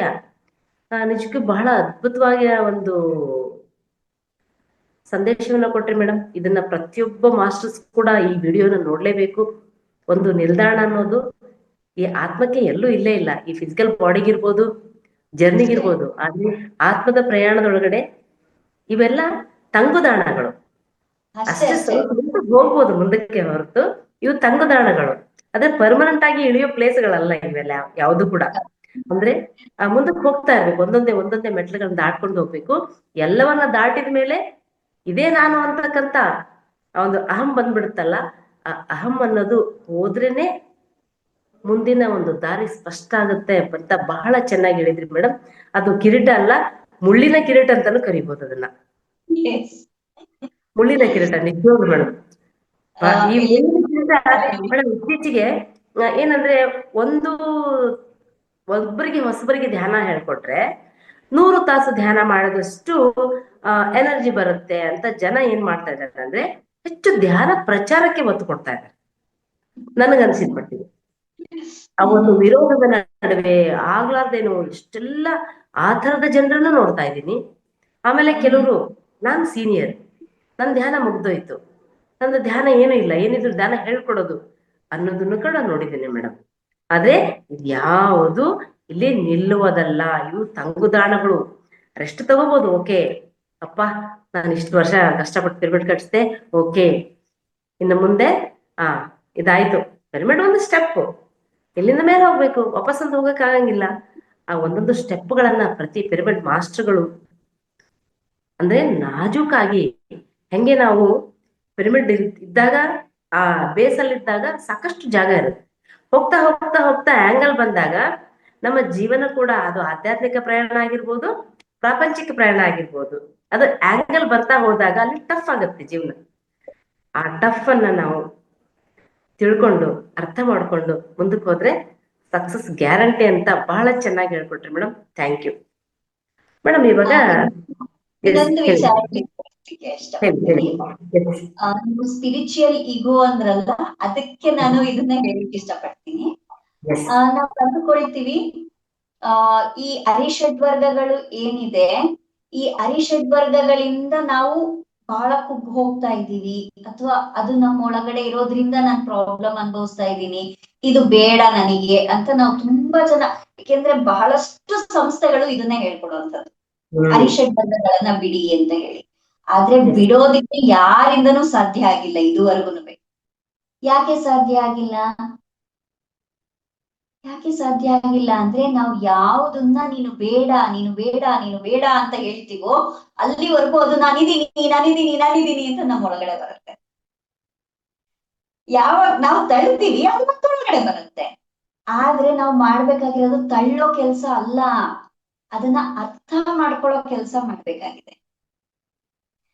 ಯಾವಾಗ ನನ್ನೊಳಗಡೆ ಈ ಅರಿಷಡ್ವರ್ಗ ಜಾಗೃತಿ ಆಗ್ತಿದೆ, ಯಾವ ಸಿಚುಯೇಷನ್ ಅಲ್ಲಿ ಇದ್ದಾಗ ನನಗೆ ಕೋಪ ಬರ್ತಿದೆ, ಕೋಪ ಕೆಟ್ಟದು ಅಂತ ನಾ ಹೇಳ್ತಾ ಇಲ್ಲ, ಕೋಪವನ್ನ ಬಿಡಿ ಅಂತ ನಾ ಹೇಳ್ತಾ ಇಲ್ಲ, ಯಾವ ಸಂದರ್ಭದಲ್ಲಿ ಕೋಪ ಬರ್ತಿದೆ, ಆ ಕೋಪ ಬಂದಾಗ ನನ್ನ ವರ್ತನೆ ಹೇಗಿದೆ, ಯಾವುದರ ಮೇಲೆ ನನಗೆ ಕಾಮ ಉಂಟಾಗ್ತಿದೆ, ಯಾವುದರ ಮೇಲೆ ನನಗೆ ವ್ಯಾಮೋಹ ಉಂಟಾಗ್ತಿದೆ, ಯಾವುದರಿಂದ ನನಗೆ ಈ ಆ ಲೋಭ ಉಂಟಾಗ್ತಿದೆ, ಇದನ್ನ ನಾವು ಗಮನಿಸ್ಕೋಬೇಕು. ಯಾವಾಗ ಇದ್ರ ಮೇಲೆ ವರ್ಕೌಟ್ ಮಾಡ್ತಾ ಹೋಗ್ತೀವೋ ಆಟೋಮೆಟಿಕ್ ಆಗಿ ಒಂದೊಂದೇ ತನ್ನ ಇಂಟೆನ್ಸಿಟಿ ಕಡಿಮೆ ಮಾಡ್ಕೊಳ್ತಾ ಹೋಗುತ್ತೆ. 10ಕ್ಕೆ ಬರ್ತಾ ಇದ್ದಂತ ಕೋಪ 2ಕ್ಕೆ ಇಳಿಯುತ್ತೆ. ಮತ್ತೆ ಎಷ್ಟು ಕಮ್ಮಿ ಮಾಡ್ಕೊಂಡ್ವಲ್ವಾ? ಅದು ತಾನೇ ನಮಗೆ ಬೇಕಾಗಿರೋದು. ಏಕ್ದಮ್ ನೀನ್ ಬಿಡು ಅಂದಿದ ತಕ್ಷಣ ನಾನ್ ಯಾರ್ ಏನ್ ಹೊಡೆದ್ರು ಬೈದ್ರು ನಾನ್ ಕೋಪ ಮಾಡ್ಕೊಳ್ದಲ್ಲ ಸುಮ್ನೆ ಗಟ್ಟಿಯಾಗಿ ಕುತ್ಕೊಳ್ತೀವಿ ಅಂದ್ರೆ ಒಳಗಡೆ ಇರೋ ಮನಸ್ಸು ಕೇಳುತ್ತಾ? ಒಳಗಡೆ ಪಟ ಪಟ ಪಟ ಪಟ ಹೊಡಿತಾ ಇರುತ್ತೆ. ಅದೆಲ್ಲ ನಾವು ಮಾಡ್ಬೇಕಾಗಿರೋಂಥದ್ದು. ಅದನ್ನ ಅರ್ಥ ಮಾಡ್ಕೋಬೇಕು. ಯಾವ ಸಂದರ್ಭದಲ್ಲಿ ನಾನು ರಿಯಾಕ್ಟ್ ಆಗ್ತಿದ್ದೀನಿ, ಯಾವ ಒಂದು ಭಾವನೆ ನನಗೆ ಆತರ ಪ್ರಚೋದನೆ ಮಾಡ್ತಾ ಇದೆ, ಅದನ್ನ ಅರ್ಥ ಮಾಡ್ಕೊಂಡಾಗ ಹೊಸದಾಗಿ ಬಂದಿರೋ ಮೆಸೇಜ್ ಏನಂದ್ರೆ, ಈ 6 ಗುಣಗಳನ್ನ ನಾವ್ ಯಾವಾಗ ಅರ್ಥ ಮಾಡ್ಕೊಳ್ತಾ ಹೋಗ್ತೀವೋ ಇನ್ನು 6 ಗುಣ ನಮ್ಗೆ ಪ್ಲಸ್ ಪಾಯಿಂಟ್ ಆಗಿ ಸಿಗ್ತಾ ಹೋಗುತ್ತೆ. ಬೋನಸ್ ತರ. ಈ ಕಾಮ ಕ್ರೋಧ ಲೋಭ ಮೋಹ ಮದ ಮಾತ್ಸರ್ಯ ಯಾವಾಗ ಬಿಡೋದಲ್ಲ, ಅರ್ಥ ಮಾಡ್ಕೊಳ್ತೀವೋ ಆವಾಗ ನಮ್ಮೊಳಗಡೆ ಪ್ರೀತಿ, ಸಹನೆ, ಕರುಣೆ, ಮಾತೃತ್ವ, ದೈವತ್ವ ಇವೆಲ್ಲವೂ ಬೆಳೀತಾ ಹೋಗುತ್ತೆ. Super wonderful madam. ಇವಾಗ ನಾವು ಪತ್ರಿ ಸರ್ ಜೊತೆಗೆ ಇದ್ವಿ, ಅವ್ರ ಒಡನಾಟದಲ್ಲಿದ್ವಿ, ಅವ್ರ ಮಾರ್ಗದರ್ಶನದಲ್ಲಿ ಹೆಜ್ಜೆ ಇಟ್ವಿ, ಹೆಜ್ಜೆ ಮೇಲೆ ಹೆಜ್ಜೆ ಇಟ್ವಿ, ಅವರ ಕಿರುಗಳನ್ನ ಹಿಡ್ಕೊಂಡು ನಡೆದ್ವಿ. ಆದ್ರೆ ಈ ಒಂದು ಧ್ಯಾನ ಸಾಧನೆಗೆ, ಆಧ್ಯಾತ್ಮಿಕ ಸಾಧನೆಗೆ ಗುರುವಿನ ಸಾಂಗತ್ಯ ಬಹಳ ಮುಖ್ಯ ಅಂತ, ಒಂದು ಗುರುವಿನ ಮೂಲಕ ಬರ್ಬೇಕು ಅಂತಂದು ಬಹಳ ಸಂಸ್ಥೆಯಲ್ಲಿ ಹಿಂದಕ್ಕಿಂದನೂ ಒಂದು ಗುರು ಬೇಕ್ರಿ ಒಂದು ಸಾಧನೆ ಮಾಡ್ಬೇಕಂತಂದು ಹೇಳ್ತಿದ್ರಲ್ಲ. ಈಗ ಕೆಲವ್ರಿಗೆ ಪತ್ರಿ ಸರ್ ದೇಹತ್ಯಾಗ ಆದ್ಮೇಲೆ ಧ್ಯಾನಕ್ಕೆ ಬರ್ತಕ್ಕಂಥವ್ರಿಗೆ ಅಯ್ಯೋ ನಾವು ಗುರುವಿನ ನೋಡಿಲ್ರಿ, ಪತ್ರಿಜಿಯವ್ರನ್ನ ನೋಡಿಲ್ರಿ ಅಂತ ಬಹಳ ಫೀಲ್ ಆಗ್ತಿರ್ತಾರೆ. ಅದಕ್ಕೆ ತಮ್ಮ ಸಂದೇಶ. ಪತ್ರಿ ಸರ್ ಅನ್ನೋಂಥದ್ದು ಕೇವಲ ಗುರು ಅಲ್ಲ. ಪತ್ರಿ ಸರ್ ಅವರು ಕೇವಲ ಗುರುವಾಗಿಲ್ಲ. ಯಾಕೆಂದ್ರೆ ಪತ್ರಿ ಸರ್ ಎಲ್ಲೇ ಹೋಗ್ಲಿ ನಾನು ನಿಮ್ಮ ಗುರು ಅಲ್ಲ, ನಿಮ್ಮ ಶ್ವಾಸವೇ ನಿಮ್ಮ ಗುರುವು ಅಂತ ಹೇಳಿ ಪಟ್ಟಿ ಹಿಡಿದು ಮಳೆ ಹೊಡೆದು ಹೇಳಿದ್ದಾರೆ ನಮಗೆ. ಏನಕ್ಕೆ ಹೇಳಿದ್ದಾರೆ? ಯಾವುದೇ ಸಂಘ ಸಂಸ್ಥೆನಲ್ಲಿ ಗುರುವಿನ ಕೆಳಗೆ ನೀನ್ ಬರ್ಬೇಕು ಅಂತ ಏನು ಹೇಳ್ತಿದ್ದಾರೆ, ಅದ್ ಏನಕ್ಕೆ ಹೇಳ್ತಿದ್ದಾರೆ ಅಂದ್ರೆ, ಒಬ್ಬ ಗುರು ಅನ್ನುವಂಥದ್ದು ಏನು, ಫಸ್ಟ್ ನಾವು ಗುರು ಅಂದ್ರೆ ಏನು ಅಂತ ಅರ್ಥ ಮಾಡ್ಕೋಬೇಕು. ಭೂ ಅಂದ್ರೆ ಅಂಧಕಾರ, ರು ಅಂದ್ರೆ ಅಂಧಕಾರದಿಂದ ಹೊರಗಡೆ ಬರುವಂತದ್ದನ್ನ ಗುರು ಅಂತ ಹೇಳ್ತಾರೆ. ಅದನ್ನ ಯಾರೊಬ್ಬ ವ್ಯಕ್ತಿನೇ ತೋರಿಸ್ಬೇಕು ಅನ್ನುವಂಥದ್ದು ತುಂಬಾ ದೊಡ್ಡ ಅಜ್ಞಾನ ಅದು. ಯಾಕೆಂದ್ರೆ ಇನ್ನೊಬ್ರು ಹೇಳಿದ್ರೆ ಮಾತ್ರ ನೀನ್ ಒಳ್ಳೆಯವನು ಅಂತ ನಿನಗೆ ಗೊತ್ತಾಗತ್ತಾ? ಇನ್ನೊಬ್ರು ಹೇಳಿದ್ರೆ ಮಾತ್ರ ಇದ್ ನನ್ ತಪ್ಪು ಅನ್ನೋದು ಅರ್ಥ ಆಗುತ್ತಾ? ಇನ್ನೊಬ್ರು ಹೇಳಿದ್ರೆ ಮಾತ್ರ ನನ್ನೊಳಗಿರೋ ಗುಣಗಳನ್ನ ನಾವು ಮಾರ್ಪಾಟ್ ಮಾಡ್ಕೊಳಕ್ಕಾಗತ್ತಾ? ಇಲ್ಲ. ನನಗ್ ಅನ್ನಿಸ್ಬೇಕು, ನಾನು ಇದರಿಂದ ಹೊರಗಡೆ ಬರ್ಬೇಕು ಅಂತ ನನಗನ್ಸಿದ್ರೆ ನಾನು ಹೊರಗಡೆ ಬರ್ತೀನಿ. ನಾನ್ ಇದನ್ನ ಕಲಿಬೇಕು ಅಂತ ನನಗನ್ಸಿದ್ರೆ ನಾನು ಕಲಿತೀನಿ. ಇಲ್ಲಾಂದ್ರೆ ಯಾರು ಎಷ್ಟು ಹೇಳ್ಕೊಟ್ರು ಕಲಿಯೋದಕ್ ಸಾಧ್ಯ ಇಲ್ಲ. ಇದು ಸತ್ಯನಾ ಹೌದಾ ಅಲ್ವಾ? ಯಾರು ಹೇಳ್ಕೊಡ್ಲಿ, ಯಾರು ಏನೇ ಹೇಳಿ, ನನಗೆ ಒಳಗಡೆಯಿಂದ ಅನ್ಸಿದ್ರೆ ಮಾತ್ರ ನಾವು ಮಾಡ್ತೀವಿ. ಈ ಒಳಗಡೆ ಏನು ಅನ್ನಿಸೋದಿದೆಯಲ್ಲ, ಇದು ಗುರು ಅಂದ್ರೆ. ಗುರು ಅಂದ್ರೆ ಹೊರಗಡೆ ಇರುವಂತದ್ದಲ್ಲ, ನಿನ್ನ ಒಳಗಡೆ ಏನು ಅನ್ನಿಸುತ್ತಲ್ಲ, ನಾ ಇದನ್ನ ಕಲಿಬೇಕು, ನಾ ಇದನ್ನ ಮಾಡ್ಬೇಕು, ಇದನ್ನ ನಾನು ಬದಲಾವಣೆ ಮಾಡ್ಕೋಬೇಕು, ಇಲ್ಲಿ ನಾನ್ ಫಾಲೋ ಆಗ್ಬೇಕು ಅಂತ ಒಳಗಡೆಯಿಂದ ಅನ್ಸುತ್ತಲ್ಲ, ಇದು ನಮ್ಮ ಗುರು. ಈ ಗುರು ಯಾವಾಗ ಪರಿಚಯ ಆಗ್ತಾನೆ? ನನ್ನ ಜೊತೆಯಲ್ಲಿ ನಾನಿದ್ದಾಗ. ನೀವು ಹೊರಗಡೆ ಇರುವಂತಹ ಗುರುವಿನ ಜೊತೆನಲ್ಲಿ ಇದ್ದಾಗಲ್ಲ ನಮಗೆ ಗೊತ್ತಾಗೋದು. ಅಂತರಂಗದಲ್ಲಿ ಇರುವಂತಹ ಗುರುವಿನ ಜೊತೆಯಲ್ಲಿ ಯಾವಾಗ ಪ್ರಯಾಣ ಮಾಡ್ತೀವೋ, ನಮ್ಮ ಜೊತೆಯಲ್ಲಿ ನಾವಿರೋದನ್ನ ಅಭ್ಯಾಸ ಮಾಡ್ಕೋತೀವೋ, ಆವಾಗ ನಮ್ಮಲ್ಲಿ ಬದಲಾವಣೆ ಅನ್ನೋದು ಬರುತ್ತೆ. ಭೌತಿಕವಾಗಿ ನಾವು ಗುರುವನ್ನ ನೋಡಿಲ್ಲ ಅಂತ ಹೇಳಿ ಯಾರು ಬೇಜಾರ್ ಮಾಡ್ಕೊಳ್ಳುವಂಥದ್ದಲ್ಲ. ಯಾಕೆಂದ್ರೆ ಆ ಗುರು ನಮ್ಮ ಒಳಗಡೆನೆ ಇದ್ದಾರೆ ಅಂತ ಹೇಳಿ ತೋರ್ಸ್ಬಿಟ್ಟು ಹೋಗಿದ್ದಾರೆ ಪತ್ರಿ ಸರ್ ನಮಗೆ. ನಿನಗೆ ನೀನೇ ಗುರು, ಅಪ್ಪೋ ದೀಪೋ ಭವ, ನಿನ್ನ ದೀಪ ನೀನೇ ಬೆಳಗಿಸ್ಕೋ, ಯಾರು ಬೆಳಗ್ಸಕ್ ಬರಲ್ಲ, ನಿನ್ನ ನೀನೇ ಕಂಡುಕೋ, ನಿನ್ನ ನೀನೇ ಅರ್ಥಕೋ. ಇದೆಲ್ಲವನ್ನ ಏನಕ್ಕೆ ಹೇಳೋಗಿದ್ದಾರೆ? ನಿನ್ನೊಳಗಡೆ ಇರುವಂತಹ ಗುರುವನ್ನ ನೀನು ಗುರ್ತಿಸ್ಕೊಳ್ಳಿ ಅಂತ. ಪತ್ರಿಸರಿದ್ದಾಗ ಅನುಭವ ತುಂಬಾ ಅದ್ಭುತ, ಇಲ್ಲ ಅಂತ ನಾ ಹೇಳ್ತಾ ಇಲ್ಲ. ಹಾಗಂತ ಹೇಳಿ ಅಯ್ಯೋ ನಮಗ್ ಗುರುನೇ ಇಲ್ಲ ಅಂತ ಅನ್ನೋದು ಕೂಡ ರಾಂಗ್. ಯಾವಾಗ ನಮ್ಮ ಜೊತೆಯಲ್ಲಿ ನಾವು ಇರ್ತೀವೋ ಆಗ ಆ ಭೌತಿಕ ಗುರುವಿನ ಒಂದು ಪ್ರಾಶಸ್ತ್ಯ ಕೂಡ ನಮ್ಗೆ ಅರ್ಥ ಆಗ್ತಾ ಹೋಗುತ್ತೆ. ಅವರ ಒಂದು ಪ್ರೆಸೆನ್ಸ್ ಕೂಡ ನಮ್ಮ ಒಳಗೆ ಇರುತ್ತದು. ಪತ್ರಿಸರ್ ಭೌತಿಕವಾಗಿ ಇಲ್ಲದೆ ಇರಬಹುದು, ಆದ್ರೆ ನಮ್ ಎಲ್ಲರ ಅಂತರಂಗದಲ್ಲಿ ಒಂದು ಚೈತನ್ಯವಾಗಿ ಇದ್ದಾರೆ. ಆ ಚೈತನ್ಯವನ್ನ ನಾವು ಗುರುತಿಸ್ಕೊಂಡಾಗ ಆ ಗುರುವಿನ ಅನುಭೂತಿಯನ್ನ ಖಂಡಿತ ಪಡಿತೀವಿ. ಹೌದಾ ಇಲ್ಲ ಮೇಡಮ್? Super madam. ನಿಜಕ್ಕೂ ಗುರುವಿನ ನೋಡಿಲ್ಲ ಅಂತ ಫೀಲ್ ಆಗೋದು ಕೇಳಿದಾಗ ನಾವು ಕೂಡ ಹೊಂಟಿದೀವಿ. ನಾವು ಕೂಡ ಸಾಯಿಬಾಬಾ ಅವ್ರನ್ನ ನೋಡಿಲ್ಲ, ಮತ್ತಿನ್ನು ಬೇರೆ ಬೇರೆ ಗುರುಗಳನ್ನ ನೋಡಿಲ್ಲ. ನಾವು ಶಿಶುನಾಳ ಶರೀಫರನ್ನ ನೋಡಿಲ್ಲ, ಗುರು ಗೋವಿಂದ ಭಟ್ಟರನ್ನ ನೋಡಿಲ್ಲ. ಹೌದು, ನಾವು ಕೂಡ ನೋಡಿಲ್ಲಲ್ಲ. ಅದೇ ರೀತಿ ಪತ್ರಿಜಿಯವರು ಕೂಡ. ಅದಕ್ಕೆ ನೀವು ಫೀಲ್ ಆಗ್ಬೇಡ್ರಿ. ಗುರುವಿನ ದರ್ಶನಕ್ಕಿಂತ, ಗುರುವಿನ ಜೊತೆ ಇಲ್ಲ ನೋಡಿಲ್ಲ ಅನ್ನೋದಕ್ಕಿಂತ ಅವ್ರು ಹಾಕಿಕೊಟ್ಟ ಮಾರ್ಗದೊಳಗಡೆ ನಾವು ಹೋದಾಗ ಆ ನಿಜವಾದ ಒಂದು ಆತ್ಮ ಸಾಕ್ಷಾತ್ಕಾರ ಪಡಿಲಿಕ್ಕೆ ಅವ್ರು ತೋರಿಸ್ಬಿಟ್ಟಾರ. ಬಹಳ ಸರಳವಾದಂತ ಮಾರ್ಗವನ್ನ ಇಡೀ ಮಾನವ ಜಗತ್ತಿಗೆ ತಂದು ಕೊಟ್ಬಿಟ್ರು. ಅದನ್ನ ಸಾಧನೆ ಮಾಡಿದ್ರೆ ಆ ಸಾಧನೆಯಲ್ಲಿ ಆ ಗುರು ಇದಾರ. ನಮ್ಮ ಉಸಿರಿನ ಪ್ರತಿ ಕಣಕಣದಲ್ಲಿ ಆ ಒಂದು ಚೈತನ್ಯದೊಳಗಡೆ ಅವರಿದಾರ ಅಂತ ಸಿಂಪಲ್ ಆಗಿ ಹೇಳ್ತೀವಿ ಮೇಡಮ್. ತಮ್ಮ ಒಂದು ಸಂದೇಶ ಬಹಳ ಅದ್ಭುತ ಆಗಿತ್ತು ಮೇಡಮ್. ಕೊನೆ ಪ್ರಶ್ನೆ ಅನ್ಕೋಬಹುದು, ಯಾಕಂದ್ರೆ ಇಷ್ಟು 1.5 ಗಂಟೆಗಳ ಕಾಲ ತಮ್ಮ ಅಮೂಲ್ಯವಾದ ಸಮಯ ಕೊಟ್ಟಿದ್ರಿ. ಕೊನೆ ಪ್ರಶ್ನೆ ಇದೆ ನಮ್ಮ ಮಾಸ್ಟರ್ಗಳಿಗೆ ಏನಂದ್ರೆ, ಈ ಒಂದು ಯುಗ ಪರಿವರ್ತನೆ ಸಮಯ ಅಂದ್ರೆ ಸಪ್ತಯುಗದ ಒಂದು ಹೊಸದಲ್ಲಿದ್ದೀವಿ ಅಥವಾ ಎಂಟ್ರಿ ಆಗಿದ್ದೀವಿ ಅಂತಂದಾಗ ಆದ್ರೆ ಅಷ್ಟೇ ಒಂದು ನೆಗೆಟಿವ್ ಫೋರ್ಸ್ ಅನ್ನೋದು ಕೂಡ, ಯಾಕಂದ್ರೆ ಯುದ್ಧ ನಡೀತಾ ಇದೆ. ಇರಾನ್, ಆಮೇಲೆ ಅಮೆರಿಕ, ಬೇರೆ ಬೇರೆ ದೇಶ, ಅರಬ್ ಕಂಟ್ರೀಸ್ ಏನಂತ ಕರೆಸ್ಕೊತಾವಲ್ಲ, ಅಲ್ಲಿ ಯುದ್ಧ ನಡೀತಾ ಇದೆ. ನಮ್ಮ ಬೆಂಗಳೂರಲ್ಲಿ ಎಷ್ಟು ಹೋಟೆಲ್ಗಳು ಮುಚ್ಚಿ ಹೋಗ್ಬಿಟ್ಟಿದಾವೆ. ಆ ಆಟೋದವರು ಡಬಲ್ ಚಾರ್ಜ್ ತಗೋತಾರೆ. ಯಾಕಂದ್ರೆ ಕ್ಯೂ ಅಲ್ಲಿ ನಿಂತರೂ ಕೂಡ ನಮ್ಗೆ ಗ್ಯಾಸ್ ಸಿಗ್ತಾ ಇಲ್ಲ.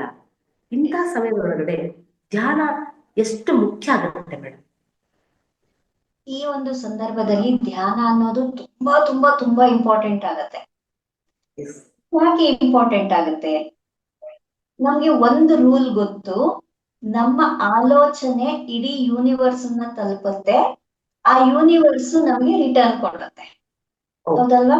ನಾವು ಏನ್ ಯೋಚನೆ ಮಾಡ್ತೀವಿ ಅದನ್ನ ರಿಟರ್ನ್ ಕೊಡುತ್ತೆ ನಮ್ಗೆ ಯೂನಿವರ್ಸ್. ಮತ್ತೆ ನಮ್ಮ ಆಲೋಚನೆ ಹೇಗಿರ್ಬೇಕು ಅನ್ನೋದನ್ನ ನಾವು ಶುದ್ಧೀಕರಣ ಮಾಡ್ಕೊಳ್ಳೋದು ಹೇಗೆ? ನಾವು ನಾರ್ಮಲ್ ಮನುಷ್ಯರಾಗಿದ್ದಿದ್ರೆ ನಮ್ಮ ಮನಸ್ಸು ಎಲ್ಲಿಗೋಡುತ್ತೆ? ಮತ್ತೆ ಅದೇ ಯುದ್ಧ, ಅದೇ ವಿನಾಶ, ಅದೇ ನೋವು, ಅದೇ ಪ್ರಾಬ್ಲಮ್ಸು ಅತ್ತ ಕಡೆ ಹೋಗುತ್ತೆ. ಅದನ್ನೇ ನಾವು ಏನ್ ಮಾಡ್ಬೇಕು?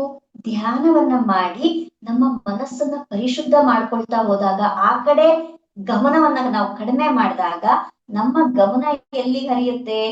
ಅದ್ಭುತವಾದ ಸಾಧನೆ ಮಾಡ್ಬೇಕು, ಅದ್ಭುತವಾಗಿ ನಾನು ಈ ಪ್ರಪಂಚವನ್ನ ಒಳ್ಳೆ ಎನರ್ಜೀಸ್ ನಿಂದ ತುಂಬಬೇಕು. ನಾವು ಧ್ಯಾನ ಮಾಡ್ತಿದೀವಿ ಅಂದ ತಕ್ಷಣ ನಮ್ಮ ಒಳಗಡೆ ಭಾವನೆಗಳು, ಆ ಒಂದು ನಮ್ಮ ಆಲೋಚನೆಗಳು ಎಲ್ಲ ಏನಾಗುತ್ತೆ? ಸ್ಟಾಪ್ ಆಗತ್ತೆ. ಆ ಆಲೋಚನೆಗಳು ಸ್ಟಾಪ್ ಆದಾಗ ಏನಾಗುತ್ತೆ? ನಮ್ಮ ಒಳಗಡೆ ಪರಿಶುದ್ಧವಾದ ಭಾವನೆಗಳು ಹರಿಯೋದಕ್ಕೆ ಶುರುವಾಗತ್ತೆ. ಆ ಪರಿಶುದ್ಧವಾದ ಭಾವನೆ ಏನ್ ಮಾಡುತ್ತೆ? ಇದು ಕೂಡ ಯೂನಿವರ್ಸ್ ಅನ್ನ ತಲುಪುತ್ತಲ್ವಾ? ಇದು ಯೂನಿವರ್ಸ್ ನ ತಲುಪಿದಾಗ ಏನಾಯ್ತು? ಎಲ್ಲಿ ಒಂದು ಕಡೆ ವಿನಾಶ ನಡೀತಾ ಇದೆಯೋ ಆ ವಿನಾಶ ಒಂದೇ ಅಂತಿಮ ಅಲ್ಲ. ಆ ವಿನಾಶದ ನಂತರ ಮತ್ತೆ ಹೊಸ ಸೃಷ್ಟಿ ಅನ್ನೋದು ಕೂಡ ಇರುತ್ತೆ. ಆ ವಿನಾಶದ ನಂತರ ನಡೆಯುವಂತಹ ಹೊಸ ಸೃಷ್ಟಿಯ ಕಡೆಗೆ ನಮ್ಮ ಗಮನ, ನಮ್ಮ ಎನರ್ಜಿ, ನಮ್ಮ ಒಂದು ಆಲೋಚನೆಗಳು ಹರಿತಾ ಹೋಗುತ್ತೆ.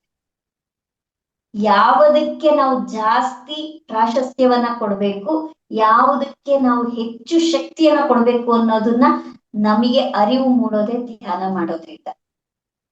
ನಾವು ಧ್ಯಾನ ಮಾಡ್ದಲೆ ನಾರ್ಮಲ್ ಆಗಿದ್ವಿ ಅಂದ್ರೆ ಆ ವಿನಾಶದ ಬಗ್ಗೆನೇ ಮಾತಾಡ್ತೀವಿ, ಆ ಯುದ್ಧದ ಬಗ್ಗೆನೇ ಹೆಚ್ಚು ಮಾತಾಡ್ತೀವಿ, ಆ ಯುದ್ಧದಲ್ಲಿ ಆಗ್ತಿರುವಂತ ಅನಾಹುತಗಳ ಬಗ್ಗೆನೇ ನಮ್ಮ ಗಮನ ಹೋಗುತ್ತೆ. ಅದೇನಾಗುತ್ತೆ? ಇನ್ನೂ ಜಾಸ್ತಿ ಮಾಡುತ್ತೆ. ಅದೇ ನಮ್ಮ ಗಮನ ಏನು ಹೊಸ ಸೃಷ್ಟಿ ನಡಿಬೇಕಾಗಿದೆ, ಎಲ್ಲಿ ಶಾಂತಿ ಬರ್ಬೇಕಾಗಿದೆ, ಎಲ್ಲಿ ನಮ್ಮ ಎನರ್ಜಿ ಶಾಂತಿಯುತವಾದ ಎನರ್ಜಿ, ಪ್ರೇಮದ ಎನರ್ಜಿ ನಾವು ಸಪ್ಲೈ ಮಾಡ್ಬೇಕಾಗಿದೆ ಅನ್ನೋದ್ರ ಬಗ್ಗೆ ಗಮನ ಹರಿದಾಗ ಏನಾಗುತ್ತೆ? ಈ ಹೊಸ ಸೃಷ್ಟಿ ಫಾಸ್ಟ್ ಆಗಿ ನಡೀತಾ ಹೋಗುತ್ತೆ. ಇದೆರಡರ ಚಾಯ್ಸ್ ನಮ್ದು. ಈ ಕಡೆ ಹೋಗ್ಬೇಕಾ ಈ ಕಡೆ ಹೋಗ್ಬೇಕಾ ಅಂತ ಚಾಯ್ಸ್ ಮಾಡ್ಬೇಕಾಗಿರೋದು ನಾವೇ. ರೈಟ್ ಚಾಯ್ಸ್ ಮಾಡಿ, ರೈಟ್ ಚಾಯ್ಸ್ ಮಾಡಿದ್ರೆ ನಮ್ಮ ಎನರ್ಜಿ ರೈಟ್ ಸೈಡ್ ಹೋಗುತ್ತೆ. ಆ ರೈಟ್ ಸೈಡ್ ಏನ್ ಮಾಡುತ್ತೆ, ಅದ್ಭುತವನ್ನ ಸೃಷ್ಟಿ ಮಾಡುತ್ತೆ.